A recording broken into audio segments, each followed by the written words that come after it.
Good evening, everyone, and welcome to tonight's extra special. Ooh, boys from the Baltic Star. It's extra special because we finished season one last weekend with our double header. It's available on videos if you want to catch up on it.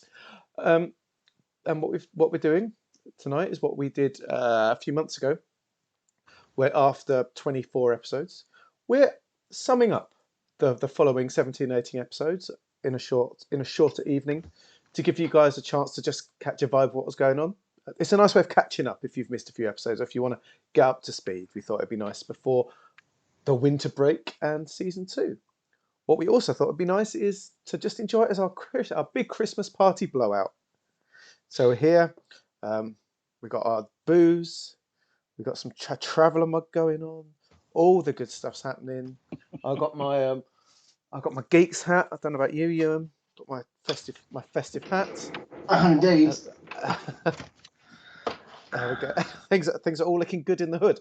And thank you so much for joining us. I know it's Thursday, and it's been a long time since we've done a Thursday all together. And thank you for joining us. Hello, Ali. I hope you are well. But if it is your first time and you don't know what on earth is going on, you won't be the only one. And welcome, and I hope you enjoy our little corner of the world. And I hope you enjoy the next little time. Feel free to chat or don't, drop in, drop out, lurk, whatever you want to do. Spend the credits. You can't take them with you. So if you start earning credits, start spending them. You can make people sing or tell jokes if you want, or we can flash things up on screen. We can tell Ewan how much we love him. There's some music in there. There's all sorts of fun. So feel free to do that. Exactly, Ali. Look at them. Nothing more festive than a fish through a miniature baseball hat. I will drink to that. I just have mouthwash though, so that's a terrible mistake with a bottle of red. If you have no idea what's going on, then please feel free to follow us on Twitter @BoysBaltic or on Instagram, which is just type Boys from the Baltic Star. Up the geeks, early up the geeks. And if you like what you see as we go along, then feel free to follow us on here on Twitch and just hang out, man. Have a lovely time. You know, it's Christmas, isn't it? And some of us love Christmas, some of us don't. But it's that time of year where we just need to pause, have a breather, get excited about the beefy arms of a barman, and wear fishy hats. It's what Santa would have wanted. Anyway, tonight the three of us are your hosts. Hello. My name is Luke. I'm in the corner. I'm in the blue background with my little Santa. I normally play Kara and Soraya in games, so if you hear them referred to, it's normally stuff that I've done. Two across. Don't admit to it. Yeah, oh no, actually, yeah, thinking some things I've done. It's all Ben's fault. Two across from me is my comrade in arms, my bro, my buddy, my pal. It's Ewan. We'll do a fist bump first, and then I'll ask how you doing. Duck Ben. Duck Ben. How are you doing, Ewan? You keeping well? Yeah, I'm keeping well, thanks. I'm a little bit concerned about the it's what Santa would have wanted, and whether he's changed his mind or there's been a terrible accident and there's going to be millions of disappointed children. But what can you do? That's not a problem for today. That's a problem for 2 days' time.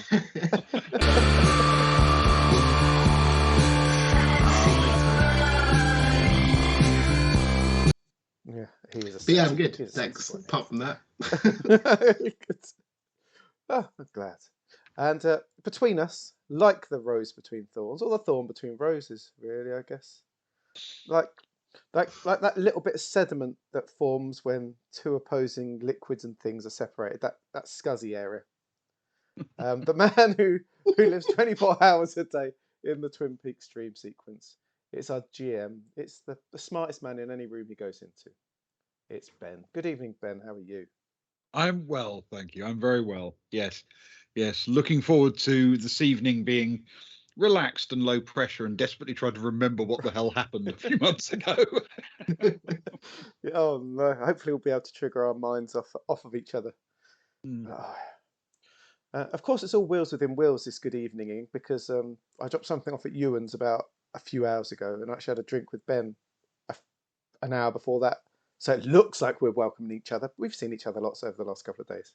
Yeah. We just pretend for you guys, so you're part of our crew. Ah, the sea bats, Ali. Oh no, we're post sea bats. We can still talk about sea bats though. Have They we still will got- come up, have but we still only got in a sea- passing. Have I still got a sea bat's picture? No. Hang on. No, I've got dire wolves. Hang on, what else have I got? I've got Agnar. Oh, the fish with legs. Why have I still got the fish with legs? That makes no sense. Anyway. Have you got the Stefan being chased by sea bats picture? No, Stefan being Or chased by eating? Stefan was being a- chased by dire wolves. That was a classic Mr. Leno. So Leno got Anna. the picture. Brilliant. I got Floofner. Oh, I'm a bit short on Nice. images at the minute. So, never mind. Maybe I'll find it. That's a treat for everyone later on. Yeah. Thankfully, No Ali, rush. the Megalodon was a very long time ago. I've tried to put that out of my mind and my near death. No more Megalodons in this game. Thank goodness. I hope, anyway. Oh, there's not much water in Dilabru. Should be okay. Yeah, should be fine. Should be fine. Yeah. Also, this episode, it's unlikely that they'll, Yeah. That's fair. The biggest fish I want to see is the ones on my helmet. Anything bigger than that. Which, to be fair, are reasonably substantial fish for hatfish. For hatfish, exactly. Oh, good old hatfish. Anyway, Ben, you're the man in the know. Lead us through all the magic.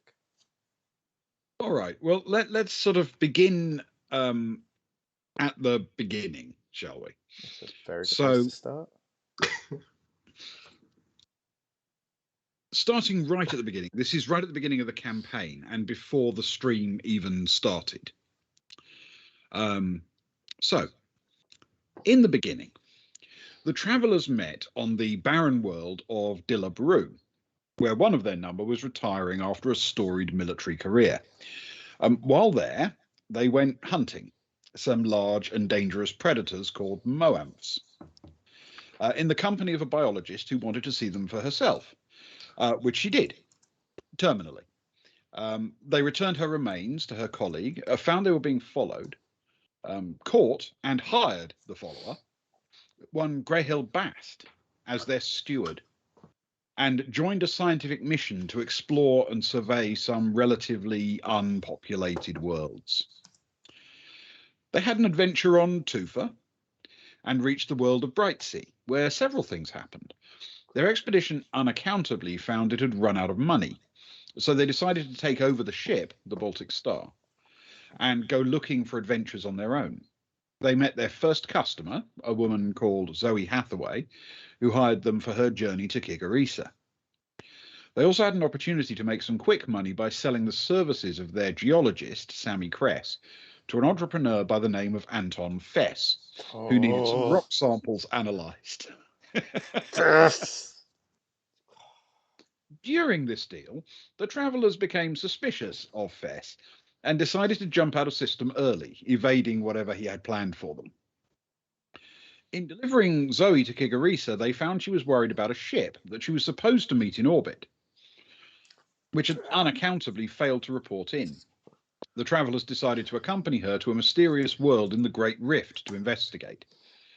At this world, DKB1 Alpha, the catchy name, found at point XF1402, there was a research station called Candling Station, and the travellers found there was a terrible situation there. A disease, one that could take over the minds of its victims, had ravaged the station. The travellers successfully battled the disease, assembled a sensor that could detect its presence, and rounded up the handful of survivors, while finding a use for many of the explosives they had accumulated on their journey. They also encountered a spooky set of giant ancient carvings on a cliff face, which made a couple of them feel very uncomfortable indeed. On returning to Kigarisa, they were curious about the world itself, having only explored a ship in orbit on their first pass through. Sadly, the world's surface was placed under edict, with nobody allowed to visit, so naturally the law-abiding travellers accepted this graciously and moved on. Just kidding. They landed, overthrew 2 of the 3 local barons, killing both nobles and gardeners without mercy. Tragically, during this mission, Greyhill Bast was shot, and despite the best efforts of the team, he died of his wounds within a few minutes. A few quick negotiations with the company that operated Candling Station, Deep Night Corporation, led to them selling the rights for their disease detector and agreeing to visit Deep Night on Geeka to add their insights to a forthcoming deep space exploration. Geeka, however, would have to wait, as the travellers, quite surprisingly, took a detour to the vacuum world of Osin. Here they planned to bolster their armories, having discovered that their current inventory was incompatible with their high-risk lifestyle. On Osin, they found Johnny Cress, Sammy's brother, and added him to the crew. They committed a small amount of crime that made them run afoul of the local Riftsmen's Guild, a sort of crime syndicate, and a mercenary company called Black Sun. They cleared out a deep mine shaft of amazing creatures called oxivores, but Black Sun was becoming enough of a threat they felt they had to deal with them. Information led them to believe that an orbiting refinery was being used by Black Sun as their base, and the travellers went to beard them in their den. And that is the point where the first part of season 1 begins on stream. So nothing thus far has been a spoiler, because it all happened before the stream began, all those months ago. Now, if you really do want to watch the campaign from the beginning, this is the moment you need to turn off this video and start watching the live play. On the other hand, if you don't fancy watching dozens of episodes in order to catch up, this is the point where we encapsulate the first part of the stream. Now, we did a catch-up episode, as Luke mentioned, after 24 streamed episodes of gameplay, and you can watch that if you prefer for the first 24 episodes, because that will cover them in more detail than tonight's effort. But if you don't need all of that detail, I'm going to keep going and give you a brief overview, basically, of that part of the campaign before we go into more detail with episodes 25 to 41. So, after winning the fight against Black Sun, the travellers were unable to stop the leader of the band, Falco, from escaping. They'd made a new friend, Sever, who worked for the Riftsmen's Guild, and he had a long history with Falco. They got involved heavily with the politics on Osin, eventually discovering that their friend Sever was actually a spy for the governor. Disappointed in the way Osin was run, they got back into the coup d'etat business, the Second World running. They murdered the governor, ensured that the leader of the guild became the new interim leader, secured enough support from the Imperial Navy to help cover their tracks, and fled the scene of the crime. Or crimes. So many crimes. Sever was desperate to get to Geeka, where Black Sun ran security for the famous Earth Park. Falco, he reasoned, could be found there, and he had a score to settle. The travellers dropped Sever off, literally, and began exploring the rather lovely world of Geeka. They visited Earth Park and made contact with a local called Kat Aralesti, and through her they met the Commodore, a businessman with interests in fishing. He had a contact with an accomplished ichthyologist called Mattis Fess, and introduced the travellers to him, only to discover that Mattis and Anton Fess were the same person. Traded with the Commodore to secure some fish futures, made of futuristic fish, you understand.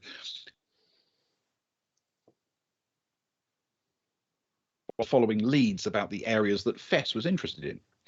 Here they encountered a group of dangerous sea bats, but escaped with images of a new set of carvings, completely unlike the ones they found in the rift.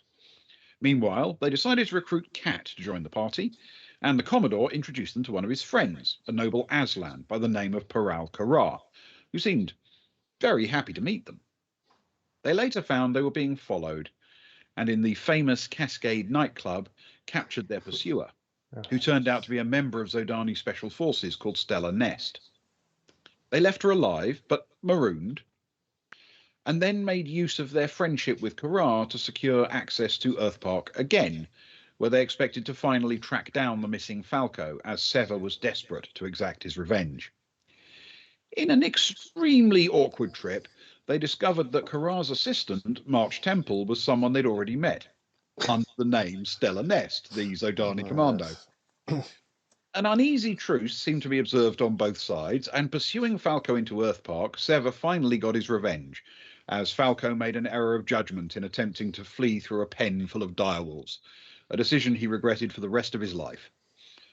Karar, meanwhile, had little insight into carvings, which were rapidly becoming the main obsession of the travellers, but he knew that two experts in such things, due to leave on the forthcoming Deep Night expedition, would be travelling on the Seamstress, a vast liner that contained a pitch for playing buckyball, Soraya's favourite sport.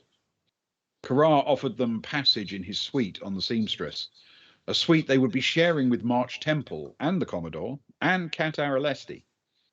Before leaving, the travellers went and struck a deal with Deep Night Corporation. They didn't want to join the voyage of the vast Deep Night Revelation, but they would go ahead of her for the first part of her journey, helping to ensure she had an easy passage to begin with. In exchange, while the travellers were taking their detour back to Dillabrew on the Seamstress, Deep Night would add some upgrades to the Baltic Star. Rose decided to accompany them on the Seamstress, leaving a small kitten she'd smuggled aboard the Baltic Star in the care of Kronsorama, one of the engineers. And that was where we resumed the story. My goodness. Most importantly, Ben, how many toasted sandwich makers are we getting on the Baltic Star? Thanks to Luke's bargaining. I wanted 2. I don't think I got 2, did I? No. I think we settled on 1, didn't we? You settled on 1. I definitely did not. And yet, loads of things were given to Agnar. All the what did you get, like coffee machines, all the booze, and yet there was There's a only couple of space. cases of whiskey, I think, wasn't there? But there was only room for 1 toasted sandwich maker. 1 toasted sandwich. There's- That was the hill that they chose to die on. But basically, it's toasted sandwich maker or life support systems. I mean, that's what it comes down to. Look, And if everyone wants everyone wants a toasted sandwich like once every 4 months or something, right? That's pretty average for a toasted sandwich maker. But if everyone wants their 4 monthly toasted sandwich at the same time, there's going to be queues. We need a rota. I mean, what, they take like 4 minutes, 5 minutes, maybe? I guess it depends on the filling. Queues. What if we got a ship full? We could have a load full of people. Do you know what I mean? And get a lot of people on the Baltic Star. We just haven't. That's true. Just not been thought through. We could rescue a whole planet of people. I mean, it's true, though you are accumulating strays at a fairly frightening rate. Mm. That is true. It's our style. You are eventually going to run out of staterooms for them and start deciding who to leave. 1 in, 1 out. Some will be in the old cryo sleep. Yeah, well, that's always possible, of course. You could do that to them, yes. Keep them on ice until we need their speciality. And seems a bit heartless, but Yeah, you could effectively have popsicle versions of each of your major specialities. So when inevitably one of your NPCs dies, you just have one to defrost ready to go. Yeah. yeah, definitely. Ask them a really important question. Like, I've forgotten the password to the login. I'm freezing. You can't type it. Thank you very much. But you're done. Back in you go.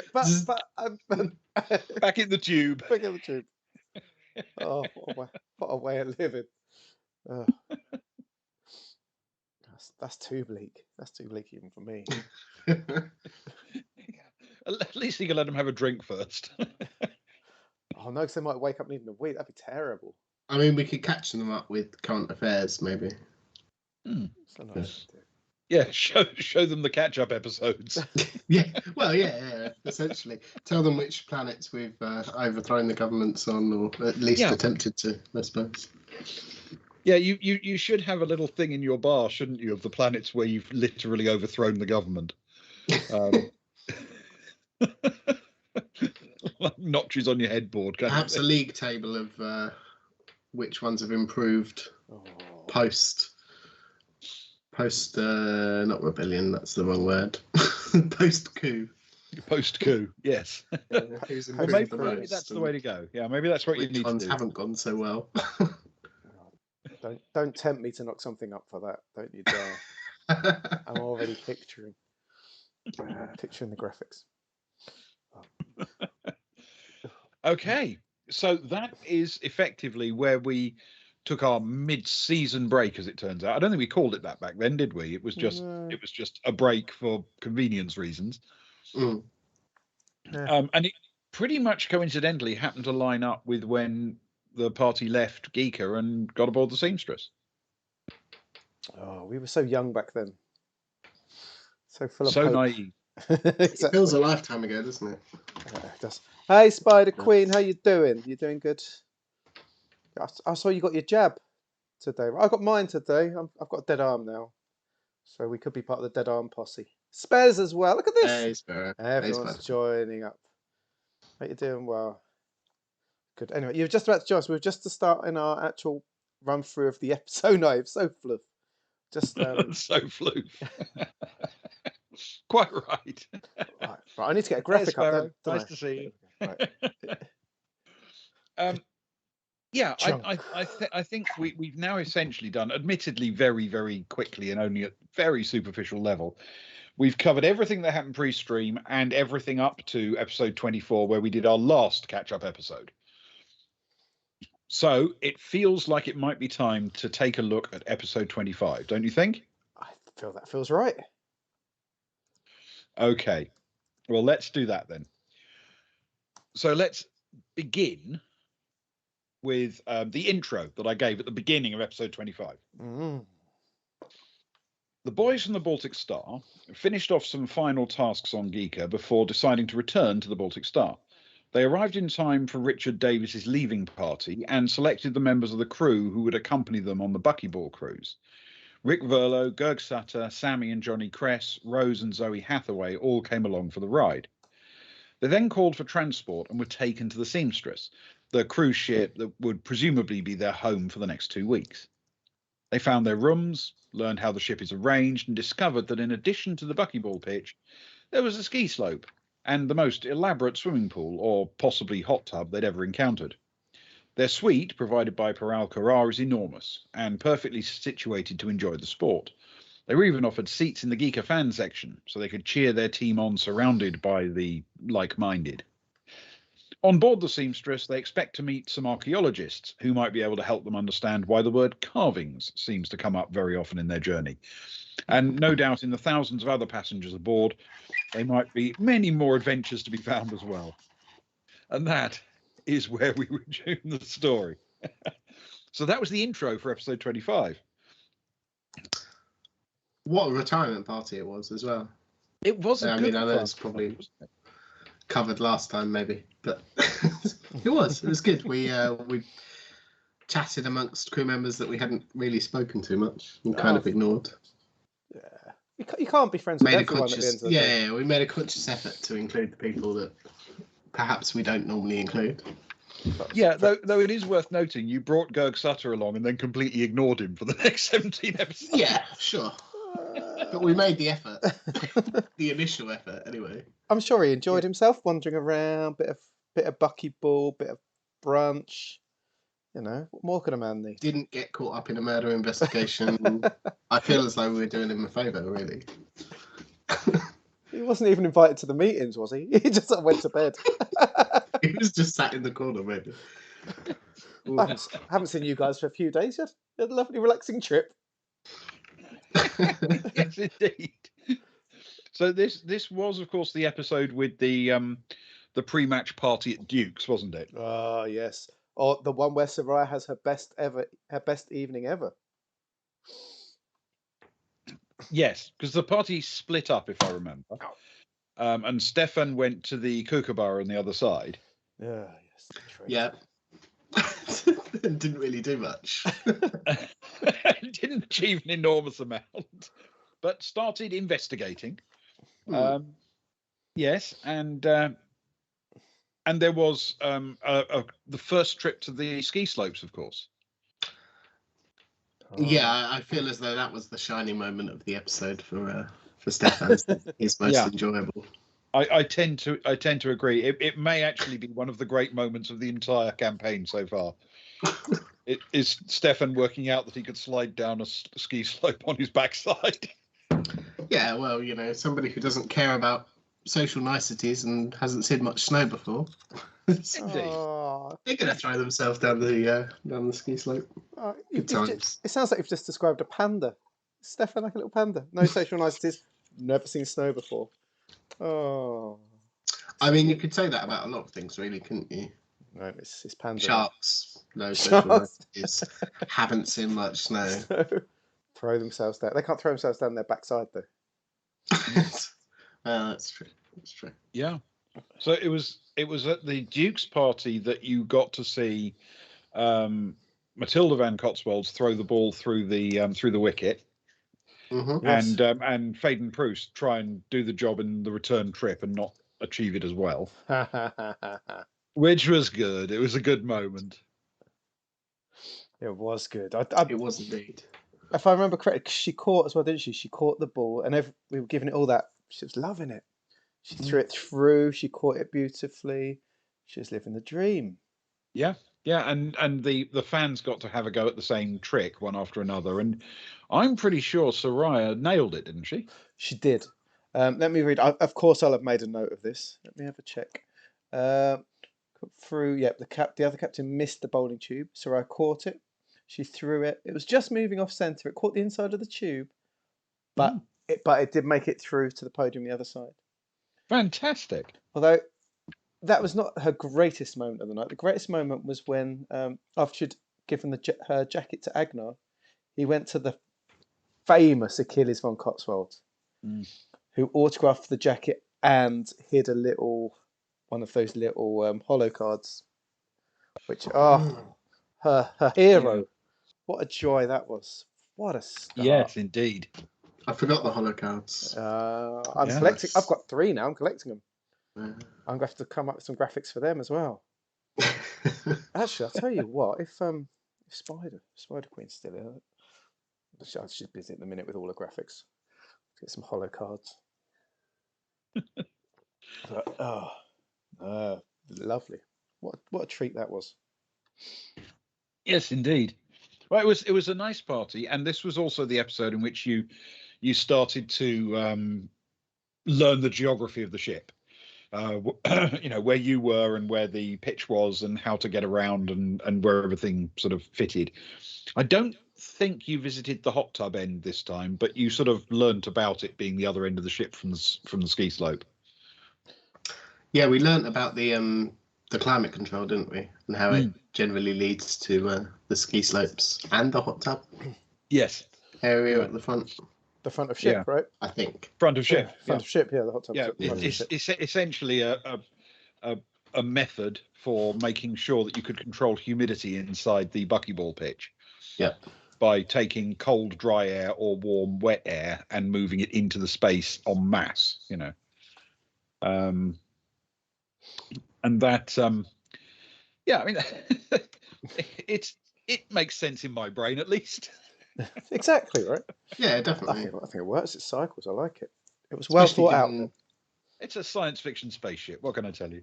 Yeah, especially given the social situation in which we found ourselves. Everyone on the ship found themselves. There is likely to want to be people who would like to go skiing or sit in a sauna, stroke hot tub for hours on end. Yeah, well, she's a cruise liner. You can provide staterooms and restaurants and places to drink and wander and open spaces so you don't feel all cooped up in a hole. But they also want something to do. And the thing they're really supposed to be doing is watching the buckyball. But we can live with the occasional trip to a hot tub or a ski slope as well. Oh, we certainly can. And we did make trips to both. Yes, indeed. Though the core members of the party haven't yet relaxed in the hot tubs. They've just sort of visited for the purpose of mission completion and stood awkwardly in their clothes. Yes, yeah. Though people like Rose and Zoe, I think, did find the opportunity to actually enjoy the hot tubs. They did, and that's good. It's good. The NPCs need a little break from time to time, If they're travelling with you, they need a break quite often, I suspect. Oh, how dare you! Yeah, well, the few survivors, anyway. How dare you! So, right. We then moved on to episode 26. Oh, hang on, episode. What did you call episode 26? We called episode. Let me just load the picture. It's an episode. I tell you. Wait and find out. It's the one. It's the one where a boffin ends up in a coffin. In a coffin. That was a good cover as well. That good graphic. Yeah, we got the look. Spares. We got it on. Yeah, the one where a boffin ends up in a coffin. That's where all our happiness and dreams went south very quickly. Yeah. So the way I introduced episode 26 was The boys from the Baltic Star began to settle into the life of the seamstress, the vast liner and travelling buckyball pitch. They are there as the guests of Paral Kara, who will arrange for them to meet some experts in ancient carvings.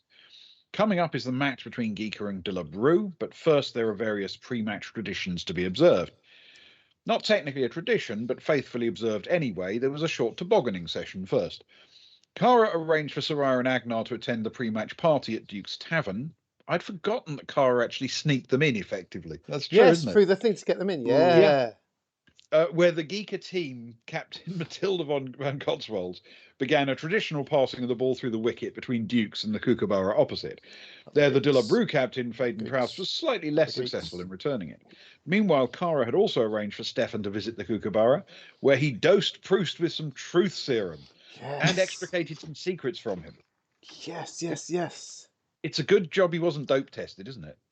It is. Yeah. Soraya has entered her name and that of buckyball fan Rick Verlo into the hat for a chance to play for the Geeka fan team in the one-day match that takes place while the seamstress is making her way from the world of Geeka to its jump point. And this morning, the seamstress will slip her moorings and set off on her cruise, while at Geeka, the Baltic Star is being upgraded with new weapons to prepare her for the upcoming support mission ahead of the Deep Night Revelation. And that is where we resumed the story. So, there are actually a couple of things I'd completely forgotten that happened in the last episode.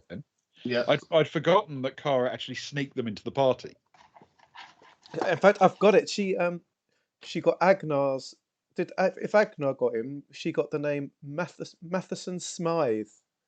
I think she managed to like fake him in as that name. Yeah. Yes, I've got that written down. Yeah. Good times. Good bit of hacking. That's what we like to see. Yeah, it pays to know a techie who can hack your name onto a guest list, I suppose. In Traveller, it turns out IT skills are really useful. There are a lot of opportunities to use them. Comms and computer skills are really handy, aren't they? That's why I'm never going to land on a tech level 1, 2, or 3 planet. I'm just refusing. I hate to say this, but want to bet? No. Can I stay in orbit and type things in my room? It's just, it's going to be spears and shields. Oh no. So yes, episode 26 was the one where a boffin ends up in a coffin. You're absolutely right. So this was the trip, the episode where Agnar and Kara went to try and meet Brett Sagar. And they then had a real problem with a door. We did. Yeah. Both of us? Well, one of you principally. Both of us tried. But both of you were present, but it was mainly one of you that was actually struggling with the door. Yeah.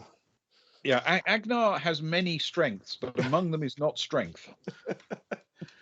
No, it's certainly. I'm just checking the actual stat here, and I mean, it's certainly a misplaced task allocation to get the person with a 3 strength to try and open. No. Am I right in saying that Agnar was also the one who back on Geeka had to try and pull Soraya out of the lake? Yes. And Earth was being pursued by the giant shark. Yeah. And had to roll to try and haul her over the side of the boat, and missed that roll as well. And the other one with what's his name? Who we were chasing? That was I keep getting mixed up with Fess and it was who was the one that died with the direwolves in the end? That was Falco. Falco, because we were chasing Falco, weren't we? And it was Agnar that had to pull Soraya out, and Kara had to pull Falco out. And she's a tiny little woman. We're not very good at maximising our skills all the time. It was one of those bizarre moments where suddenly you've got a sopping wet Soraya who needs to be fished out of the lake, and yeah, there's a very big fish coming to eat her, and Agnar is straining his one single sinew Which That's unaccountably fair. he sort of keeps in his lower back for some reason. It didn't help that he spent 15 minutes looking around for a second lieutenant to do it for him. He could order to do it. That's Classic general. probably true. Yep. Mm. Yes. He was in the process of trying to delegate the task to the Shark. Be a good chap and just flap around a little bit, push her forwards. Yes. You couldn't give her a nudge, could you? But yes, there is that. Yes, the door. The door was a problem. There's no question the door was a problem. And then of course you discovered that, you know, your first target of the meeting for the carvings was bleeding demised. And you know, with Soraya obviously busy doing important things, it led to you going off quite rapidly to hunt down Freya, didn't it? Ah, yes. Yes. I think we were in fact, I was certainly worried at the time. I mean, I'm sure there's lots of things that could have caused one random person to have met their end, but I don't know. You thought that As a it'd be moving player, on to her? I felt as though, yeah, that could be a way that it would go. We did hurry over quite quickly, didn't we? In the end, Yeah, and you'd actually Yeah. have the foresight to task the Cresses with finding her. Yes, that's true. So they were actually keeping an eye on her, weren't they? They did a lot of that throughout this whole section of the story. I feel, you know, they sort of them and Rose was sort of our go-to. Have a look around the ship. We're trying to find this person or tail this person for us. Let us know what they do. Sort of back us up type people. And they mostly proved quite successful at it, actually, didn't they? Yeah. I can't ever remember being disappointed by them. It suits John and Rose's skills, doesn't it? They're both sort of Rose's the people skills and he's sort of shifty. So between the two of them, and it's just nice to give Sammy something to do. Yeah, I'd imagine Rose has got some pretty good street smarts, as does Johnny. To be fair. Yeah, I think that's basically very true, and the sort of upshot of it is that you've ended up with quite a useful little soft skills team, I suppose. They're not necessarily all that useful in a fight, but they're good at other things. That's what we're all about. We like to sit around in the evenings in a circle and hold hands and talk about how things have been. Making philosophy rolls. Yeah, absolutely. Yeah. With extra ham. Extra ham. Yes. Yeah, a little bit of pickle. A little bit of pickle. That's 2 tons of nuts as well. I mean, we're a little bit early on for that, but it definitely happened. Yes, and hundreds of kilograms of salted nuts. Yes. Yeah. Absolutely. Yeah. So this, I mean, you guys, I'm sure at some point during investigating the murder scene, you guys must have realised there was something wrong here. Yeah, I mean, the odds of the one person you needed to talk to. Yeah. Plus, we were on a sports cruise, and there's been some kind of bloody death.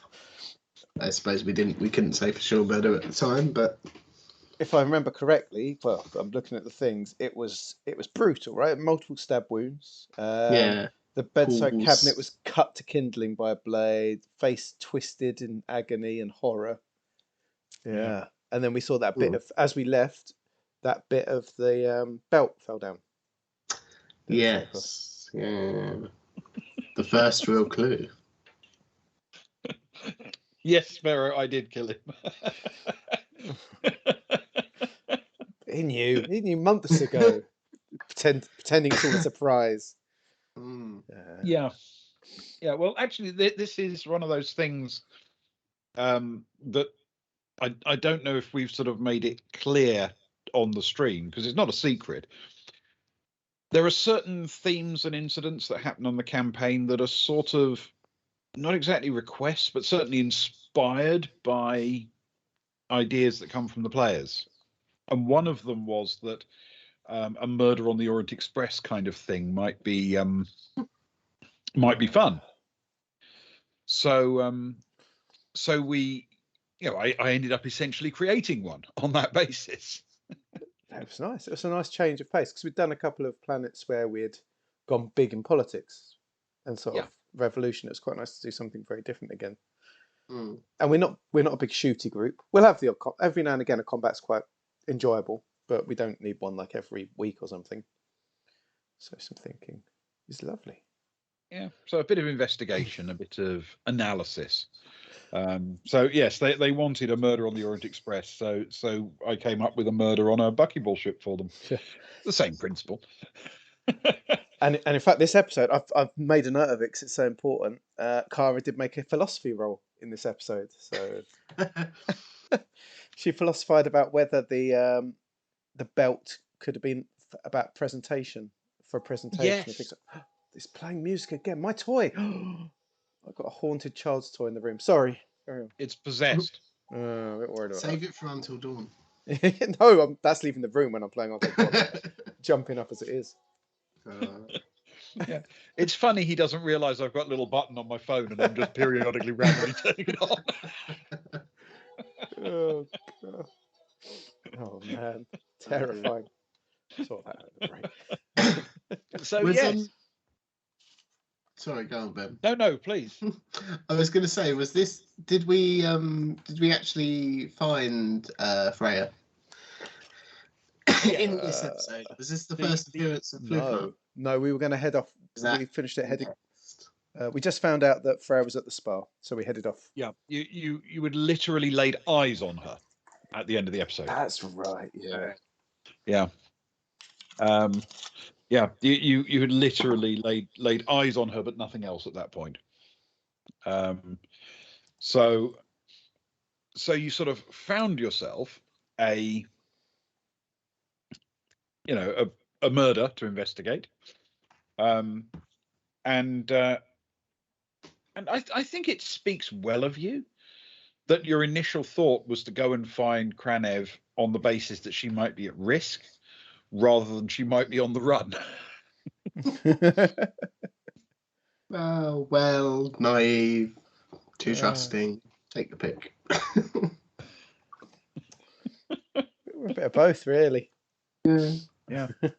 And that is an absolutely classic episode title, Luke. Well done with that one. Thanks very much. You were very praiseworthy of it at the time, and I appreciate that when you say something nice about it. Yeah, that really is super. They can't all be good. Right. So at the beginning of episode 27, I read the following introduction. The boys from the Baltic Star were exploring the Seamstress, the liner that was conveying them on their buckyball cruise, leaving the Baltic Star in orbit around Geeka. Soraya was chosen for the Geeks fan team as an alternate, while Rick Burlow was chosen for the team itself, so there is potentially some sport to play going forwards.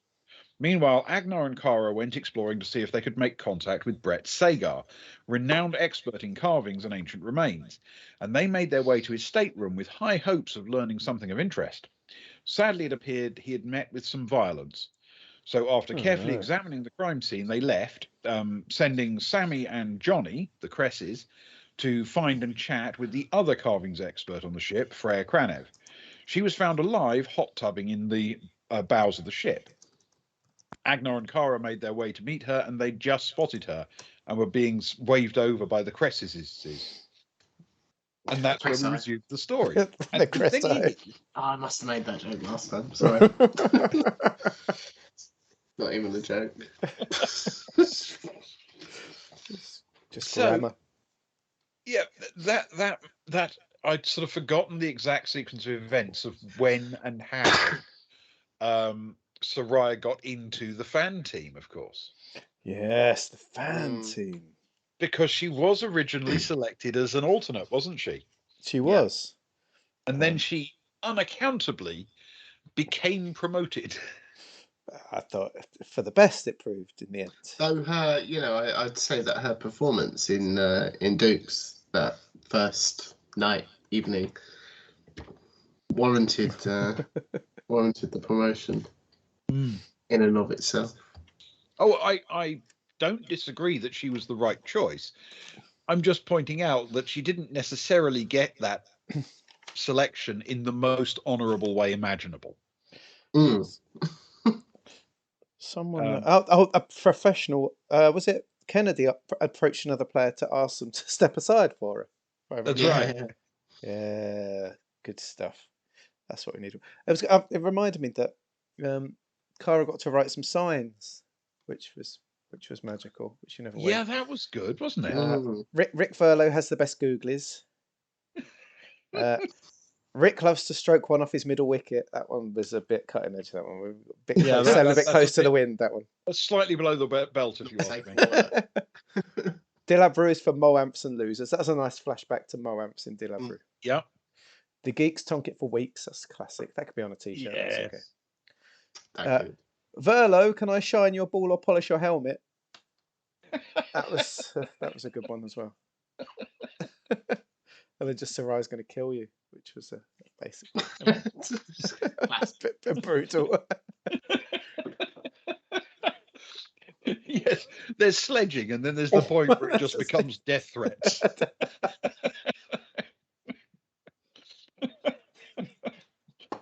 Yes, absolutely. Oh yeah. But yes, that was a lot of fun, that episode. I seem to remember everyone leaning into it quite hard. And there was this weird disconnect between charging off and getting drunk and joining teams and being part of the excitement of the game, while others were sort of examining body parts. like being a student all over again. Yes, indeed. So yeah, that it was. It's just like student kitchens. Yeah, absolutely. Yes, there are those bits where you open the fridge in the halls of residence and sort of looked inside and say, "Who did that used to be?" Oh, just some geologist. Oh. Yeah. It all ties into the fact that Ewan and I break the cardinal rule of role playing, which is we split the group all the time. We used to go 2 and 2 or 3 and 3 or whatever, but now we're just doing 2, 1, 2, 1 and 1. Yeah. And it used to be pretty set in stone that Cara would go with Agnar, and Stefan would go with Soraya because they're old friends, but we kind of mixed up a little bit more recently. I like that a lot because we had Soraya and Agnar a lot for the buckyball, didn't we? And then we really mixed it around. It was nice. Even Stefan and Cara went skiing later on. Yeah, and I think it all made perfect sense, for the Dukes episode. Agnar is quite social, and Soraya loves buckyball. So why wouldn't they go? Exactly. They've been hanging around with each other for some time. Exactly. They get on all right. Everyone gets on all right. Yeah. So far. So far, it can all change. And we head over to Freya's. Yeah, well, this episode had a few sort of dead ends and weirdnesses, if I remember, because you got something useful out of Freya Kranev, but she wanted a favour in return. Yep. Yeah. She wanted the camera footage from outside the stateroom deleted. Yes. And if I remember, was it Stefan who decided that the way to be a good sport was to try and cheat? No, not cheat. Just he tries to speak to the groundskeeper. He tries to literally. All he wanted was, for the. Say Soraya was a bat and the humidity dropped a couple of degrees and the air became a bit thinner and easier to hit through, then You know, He went for really big plans at the start, like changing the whole feel of the entire ship, and his plan sort of narrowed in as it went along. As he was yeah, just I told, feel he no, got a no. good compromise though. Yeah. You know, he did something nice for his friend and didn't break any rules of the game. Yeah, it's true. And this was also your first meeting this episode with an arms dealer who would become important later. Wow, just a brief. She was in the team, wasn't she? She was in the Yeah, fan you teams. you bumped into her in the team as you were socializing, I think. Was it between the practice session in the morning and the match in the afternoon, I think? So that sounds about right. Yes, because Sarai got invited to Duke's for lunch, and Yeah. she chatted with Alma Kennedy and just mooched around with people. Yeah. Yeah. Oh, So that was your first meeting with the arms dealer, June Vicarage. look at you sprinkling your breadcrumbs around. She wasn't called June Vicarage then, of course. That's true. I don't think she was. Hey, Gamers Ledge or Gamer Sledge. Are you the brother of Sister Sledge? Gamer Sledge. You get to interrupt. Thank you. I noticed you followed today and really do appreciate that, actually. Yeah, not many people do run Traveller. I think we're the only one that regularly runs it. We've seen people that have drifted in and out of it, but we're like 41 episodes into it. So it's a great system, isn't it? It's a bit different to a lot of things, and we definitely lean into it. Thank you. Really appreciate that. Have a little hand love heart. Ah, there we go. Very kind of you to say, and nice of you to stop by. Thank you. Yeah. Yeah. Definitely. So, so with that done, you'd split up the party. You'd done all sorts of weird things, and I suppose you'd begun following the various threads of things you were going to be doing. The one related to the gaming, the ones related to the murder, and more generally how you were going to occupy your time in related incidents that happened on the ship. And some of these were now side effects and wouldn't necessarily connect up. But yeah, the arms dealer was one of those who you you would eventually have some proper interactions with. In fact, she proved quite useful later on as a source of information, if I remember. But we then moved on to episode 28. Oh, hang on, bear with me a second. I'm just typing something. I can't do the graphics yet. Hang on. That's fine. Over there. Season. While we're waiting, Ben, did we actually hack the? Was the footage from the CCTV hacked during that episode, or was that next? Do you know off the top of your head? Yes, it was. I'll put you on the spot. Yes. Yes, in fact, it was the last thing I think to happen in that episode. Yes. Oh yeah. She found out she was not the first person to download the data file. Yeah. Yeah. Who else could it have been? Yes. And at that point, you didn't know the name of the person, I think, who'd hacked it, but there was research to do. You started one of your agents working on that. Yeah.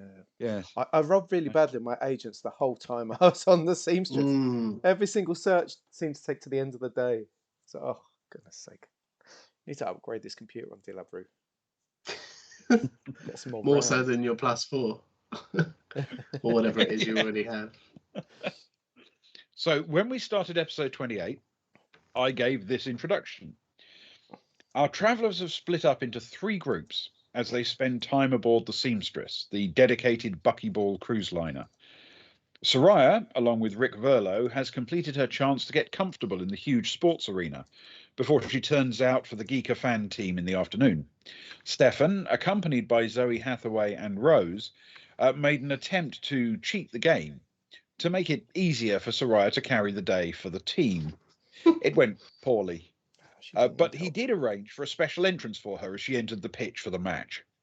Meanwhile, Agnar and Kara have been slightly diverted on their mission to gain some expert advice on the carvings they found on Geeker. The expert, Brett Sagar, had become a little bit dead before they reached his stateroom. They pursued his colleague, Freya Kranev, and struck a deal with her that she would provide them with all the information she could. In exchange, the travellers were asked to delete the camera footage from outside Sagar's stateroom for some reason. Kara downloaded the footage as she deleted it, but discovered that someone else had copied the data first. Someone unknown. And that's where we resumed the story again. So that was how I introduced episode 28. Yes. And this one became quite convoluted, didn't it? Because it covered basically the buckyball match in the afternoon, didn't it, on this one? Let me double check. Buckyball, yes. That sounds about right. Yes, it's all started with a lot of writing around Kara and Agnar checking footage, and then you gave us that whole Bob. Brett Sagar 10:41, Alma Kennedy 9:45, the male Varga 9:58. So yeah, we had all that before we hit a bit of Sarai's game. We kept going from Sarai's game to murder investigation to buckyball to murder investigation. Yeah. So essentially, you saw at least parts of the fan match, and yes, you went through the camera log, which you downloaded as well as deleting it, and got the timeline of everyone coming and going outside the murder scene, which at the time, of course, you believed was the only way in and out of the room. No reason to believe otherwise. No reason to believe otherwise. It would be a very, very suspicious person who might believe there was another way in and out. Yeah. So if that were, at that point, you were completely confident that you had all of the information. There were no other clues it was possible to find. It all adds up. Yeah. Yeah. This was actually quite fun. I remember this one, and the two of you kind of furiously making notes as I gave you the timelines for the. Man. I've still got them. I've still on a random corner of a piece of paper that's, actually makes sense, because this is quite a sensible note. More so than the rest of mine. Is that next to your notes on brew, beer, and spirits, or whatever it was? Yeah. Beer equals hardest. Cocktail equals don't try. Well, there you go. Who knows what that means? Yeah. It's in the notes. Cocktail equals don't try. Wow. Yeah. Wow. And of course, this was your very first meeting with Olivia Sharp. This episode. It was. She caught us trying to break into a room which turned out to be empty. We took Johnny Cress with us. Hence the title, the one where Johnny Cress gets an indecent proposal, because Kara was quickly pretending that they were a couple looking for some nookie. Yeah. Indeed. Yes, and as if the room that was you blundered into Olivia Sharp, who standing behind the door. Who does that? I don't know, maybe someone who's staking out a crime scene to see who's stupid enough to come back to it. She's just like a Roomba waiting to recharge and then go again. Yeah. But yeah, I mean, at the time, of course, I don't know if did you realise how significant she was going to be as a character, or did you think she was going to be someone you'd have to kill and stuff in a cupboard? We could have done that, I suppose. The old Baltic Star might have done that, the one that killed gardeners. Yeah. I don't think. I certainly didn't realise that she would be in charge of the whole thing, security-wise. I thought we would be battling wits against her. That's why I think we started so cagey. Was she?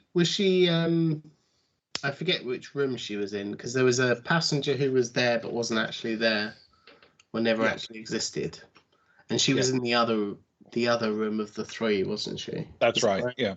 It's essentially, if you imagine Sagar's room was on the left as you enter, she was on the right, and the room that was reserved in the fake name was at the end. Yeah. Wait, what? Sagar's room's on the left as we enter. I always pictured it on the right. Don't do this to me, Ben. On the right, funnily enough, as well. Ben, don't do this. No. Our minds are canon, Ben. I mean, for our Maybe purposes, that it's will. not plot relevant, but it is curious, isn't it? The way people Yeah. imagine things. Ah, picture it. That's the Certainly. joy of role playing, isn't it? I love Yeah. it. I love theatre of the Mhm. mind's a beautiful thing. Yeah. Yeah. Unless you've actually got a map to work off, and we don't use them a lot unless you need like combat and cover and things like that. Yeah. Unless you've got a map to work off, it's easy to sort of have your own vision of how things look. Yeah. Love Um, it. Love it. Yeah, definitely. yeah, but that was actually quite a fun episode because it was a tough one for me because there was a hell of a lot happening for not just this episode, but probably the one before and the next 2 or 3 afterwards. There was a lot happening that I was constantly having to sort of check my watch every now and then roll a die to see whether or not something had happened in the background. Oh. So depending on when you did things and how long it took you to do things, you'd have encountered different bits of the ongoing. Yeah. So as it happens, you blundered into Olivia Sharp by absolute fluke. Curses. If you'd been there like 10 minutes earlier or 20 minutes later, you wouldn't have seen her. We could have had a mooch around an empty room and at our own time. Exactly. But she had decided to go and visit the other 2 rooms in the area, having discovered that neither of them had an actual occupant, and she was curious, so she went to have a look. And that just coincided with you stopping by, and I think it actually worked out quite neatly because it gave her an opportunity to look down upon you. Yes, people do that. It became a sort of interactive moment, didn't it? It added a really interesting dynamic to the rest going forward, I would imagine. Certainly for at least a couple of episodes, we were that group of people that tried to break into a room. How can you get past that? Well, as we went forward and she significant- started to do the interviews, of course, it meant that she already had at least a slight personal connection with some of you. We need to bring something up about the interviews when we get there, don't we, Ewan? No, when we get there. nothing at all. But I also quite liked that we called Johnny in to do something and he did it really well, and it kind of had bad consequences. Not bad in the grand scheme of things, but certainly in that short period of time. It's absolutely true. The best. And then as soon as the door opened and you realised you'd been rumbled, you immediately threw him under the bus, if I remember. No, well, Cara pretended they were going for sex. Yeah, Cara went good cop. I think Agnar went bad cop, and sort of like, I wasn't breaking into the room. He was. Yeah, who are these people? Agnar. I was just walking past. I'm a witness if you need one. Yeah, or something along those lines. Yeah. Which must be quite interesting if you're a security officer and suddenly the people that you found trying to break into a room go good cop, bad cop. Awkward person in the middle on you. It is a bit bizarre, isn't it? Yes. Yeah. But yes, it was a fun sequence actually, I think. Yeah. So we then moved on to 29. Okay. Sorry, I've really overreacted. Which I introduced as follows. Our travellers are well engrossed in the life of the seamstress, the cruise ship and buckyball arena that is their home for the week-long jump to Dillabrew. The most important news is that Soraya and Rick Verlo have helped to limit the Dillabrew fan team to a mere 111 runs in their innings, making a geeker victory a definite possibility in the one-day entertainment before the real match begins. Yes. On a much less important note, Brett Sagar, the carvings expert that the party was hoping would give them a great deal of useful information, has been found murdered. His colleague Freya Kranev asked them to delete the footage from outside his room from the security logs, which they did, but too late to stop someone else from getting there first. They've examined the footage themselves and got a complete, if confusing, timeline for all the people who came and went during the time before the killing. And while investigating the room and those nearby, Agnar, Cara and Johnny Cress were discovered by a League security officer, Olivia Sharp, who might be an ally, or possibly an obstacle.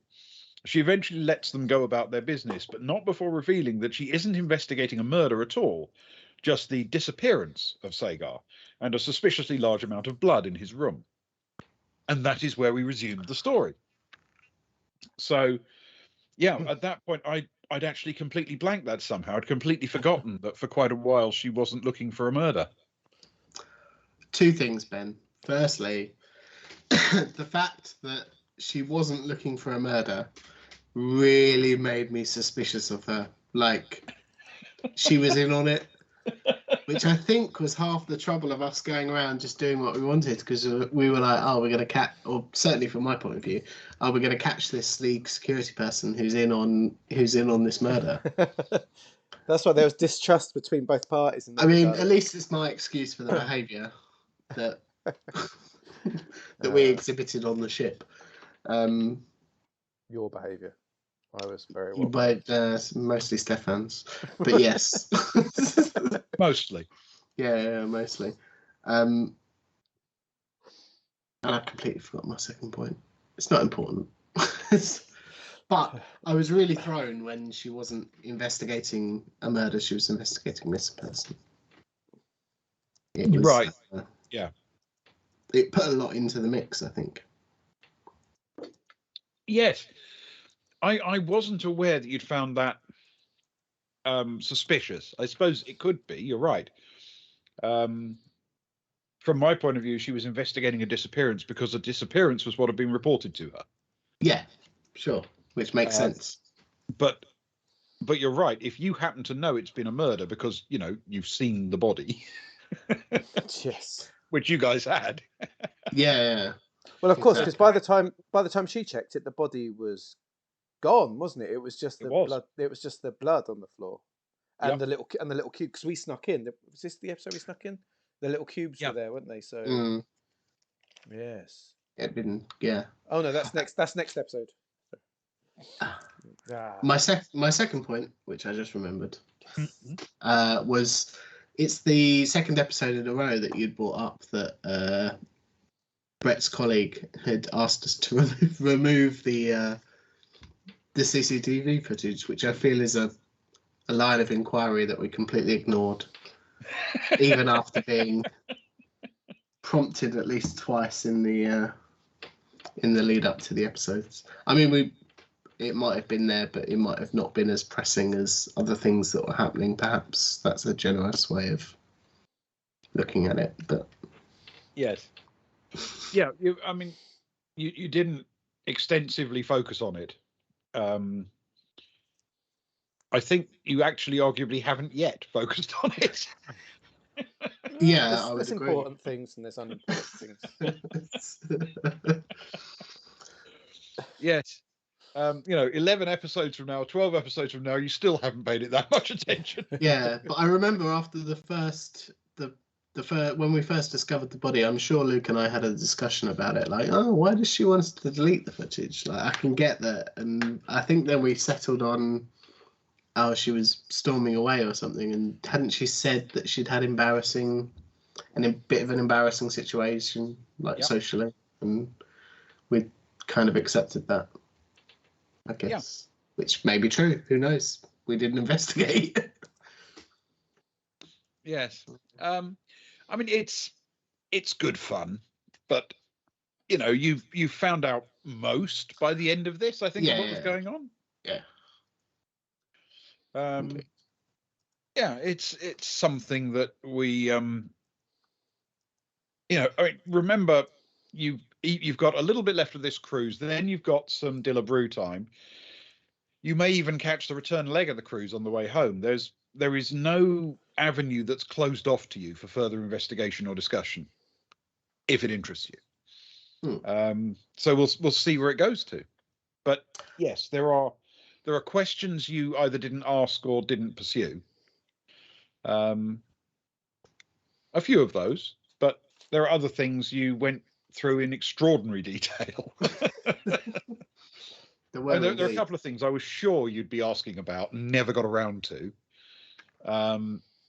And even when you sort of mentioned a couple of times, oh, we should try and work out what that was, you then just forgot about it or moved on, and it lost its importance. And that was that was pretty straightforward, because you guys are playing an interactive world. You're choosing your path and what interests you at the time. You can't keep on top of everything. The world's big enough and complicated enough that there are a lot of avenues you can get lost down. And of course, the most important part of that episode, the most important avenue that we got lost down, was that Sarai hit the winning runs in the bucketball game. Well, yes, that's absolutely right. Another good day for Soraya. Her second best day. She's just lining up her days, quite frankly. Yeah, deservedly so. Yeah, episode 29. Yes, you're absolutely right. Soraya hit the winning runs, and celebrated very, very hard, if I remember. Oh, very hard. The celebrations went on late into the night, quite frankly. But she celebrates hard because both my girls celebrate hard because that's when tongues get loose. Do you know what I mean? Oh yes, and a good carouse skill matters in these situations. Definitely, exactly. No, don't turn down a drink in a party. That's what I always learned from university. But it just gave me FOMO, as the youth call it nowadays. That's the problem. I never. Yeah, you're right. That is the problem. I think I very strongly suspect actually that that the problem with these kind of things is that the more you explore around the subject, which you guys do quite a lot, you're not sort of route one people for the most part. That makes it harder and harder to keep on top of everything you thought about or or were involved in, and you can sometimes lose track of it, which is, I think, rather understandable. But it's also very human. It's a human nature thing. Yeah. Oh, yeah, for sure. And you eventually usually overthrow the right government or kill the right gardener. He was looking dodgily at Stefan. That's what he told me anyway. He was shifty. That's right. Yeah, I was back at the ship, Soraya, waiting to jump off planet as quick as she could when she heard all the commotion. Yeah, it's true. You were the getaway driver. I was the getaway driver. To frame it a different way. Absolutely true. Get in, kill a gardener, take off. Yeah. Kidnap the wrong person, throw them out a hatch. Oh no. Yep. Which means we've made it, believe it or not, as far as episode 30, and that seems like quite a nice round number to take our 5-minute break, I think. Okie dokie, that sounds good to me. That sound reasonable? You're a reasonable guy. Cool. Right, I better sort some graphics out then. You'll get to hear me sort my graphics out. We could take a 5-minute break, and I hope you guys will too. Don't go anywhere because we're back for more excitement. Episodes 30 to 41. If you haven't found it exciting yet, we're back for maybe some excitement. And so go and grab yourself a drink, a wee, or whatever. Do your thing, and we'll be back in 5 minutes. Right, hang on. Let me click some things. And if you haven't found it exciting, at least hang around for Luke's tutorial on how to put up a brake slide on Twitch via OBS. Wait, I'm just starting. I've got to click that. And then there's the break. We can click break. Let's get some music on. Where's that? There's the music up there. There it is. The music's on. Excellent. There's our break. Got back in 5 minutes. And we'll pick our voices up now. Don't go anywhere. We'll see you in a few. We're going to open some Christmas presents. Or Ben and you and I. Anyway, so that's exciting. So hang on for that. Should we do a toast as well? Should we make Ben do a toast? Yeah. Why not? I'm on a toast if you like. Toast. Don't forget to put the music on. It's on. Don't Leno me. Right, back in a few. Off.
Friends of, is that me?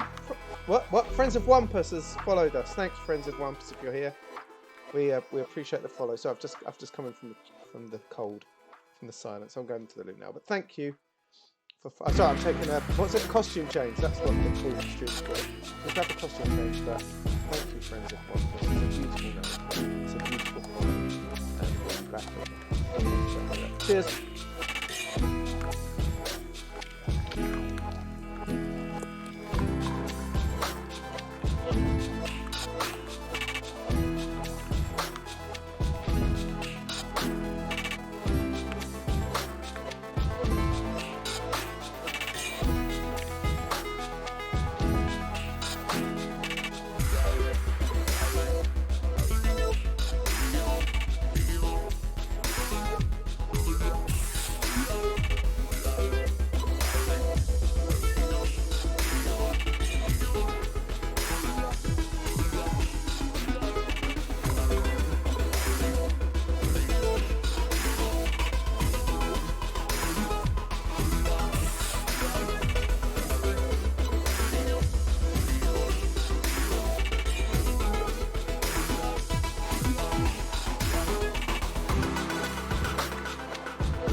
Right then, let's get this started. Let's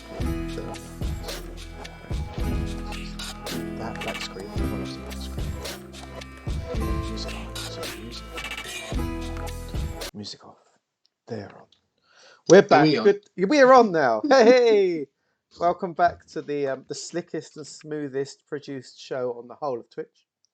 It's the boys from the Baltic Star. If you've just joined us during the break, you're welcome. Hello, friends of Wampus. I said hello during the break, but Ben was having a break at the time. Hello. I like that. That's very. I like that. We're back for the second half. The second half of any stream we do that's based around Traveller has to start with a very special taste. Oh, the Pringles. Oh, they're here. Yeah. Yes, a little stack left. A very special, not from a whole tube. I only took a handful. My hand's big, so I can't take that big a handful. Or like long, slender hands. But anyway, the second half of any Traveller stream starts with a very important toast, which I'm going to pass over to Ben, who's the current Toastmaster. It's a very important role that passes around. Luke Little Behave. I'm not having that as a nickname. You can forget that.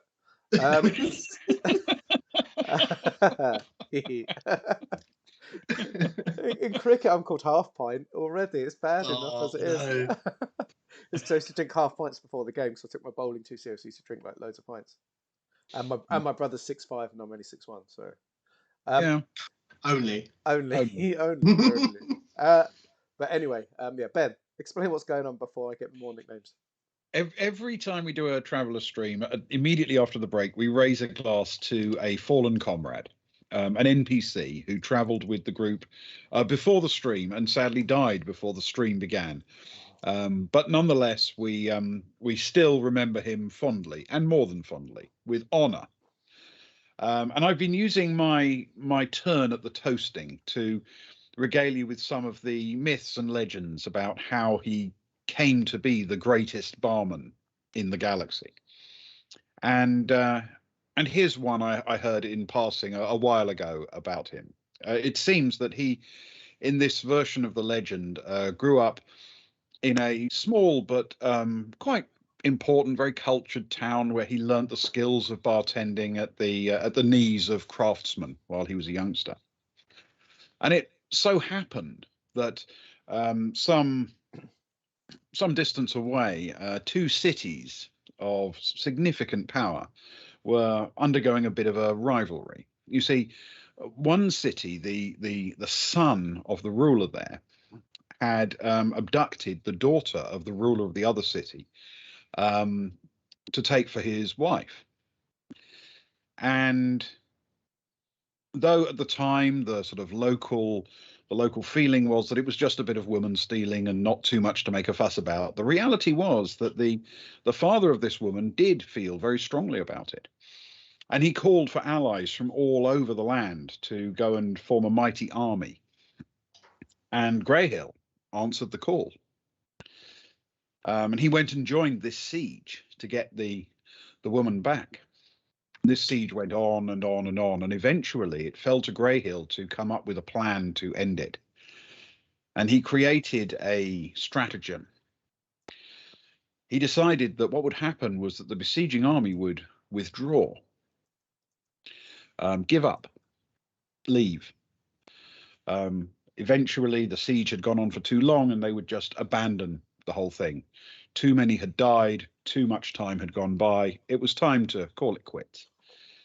And in honor of the nobility of the defenders, they would leave behind a token of their appreciation, a beautifully crafted giant wooden moanth. Finding the moanth outside the city walls the following day, the excited defenders brought it inside.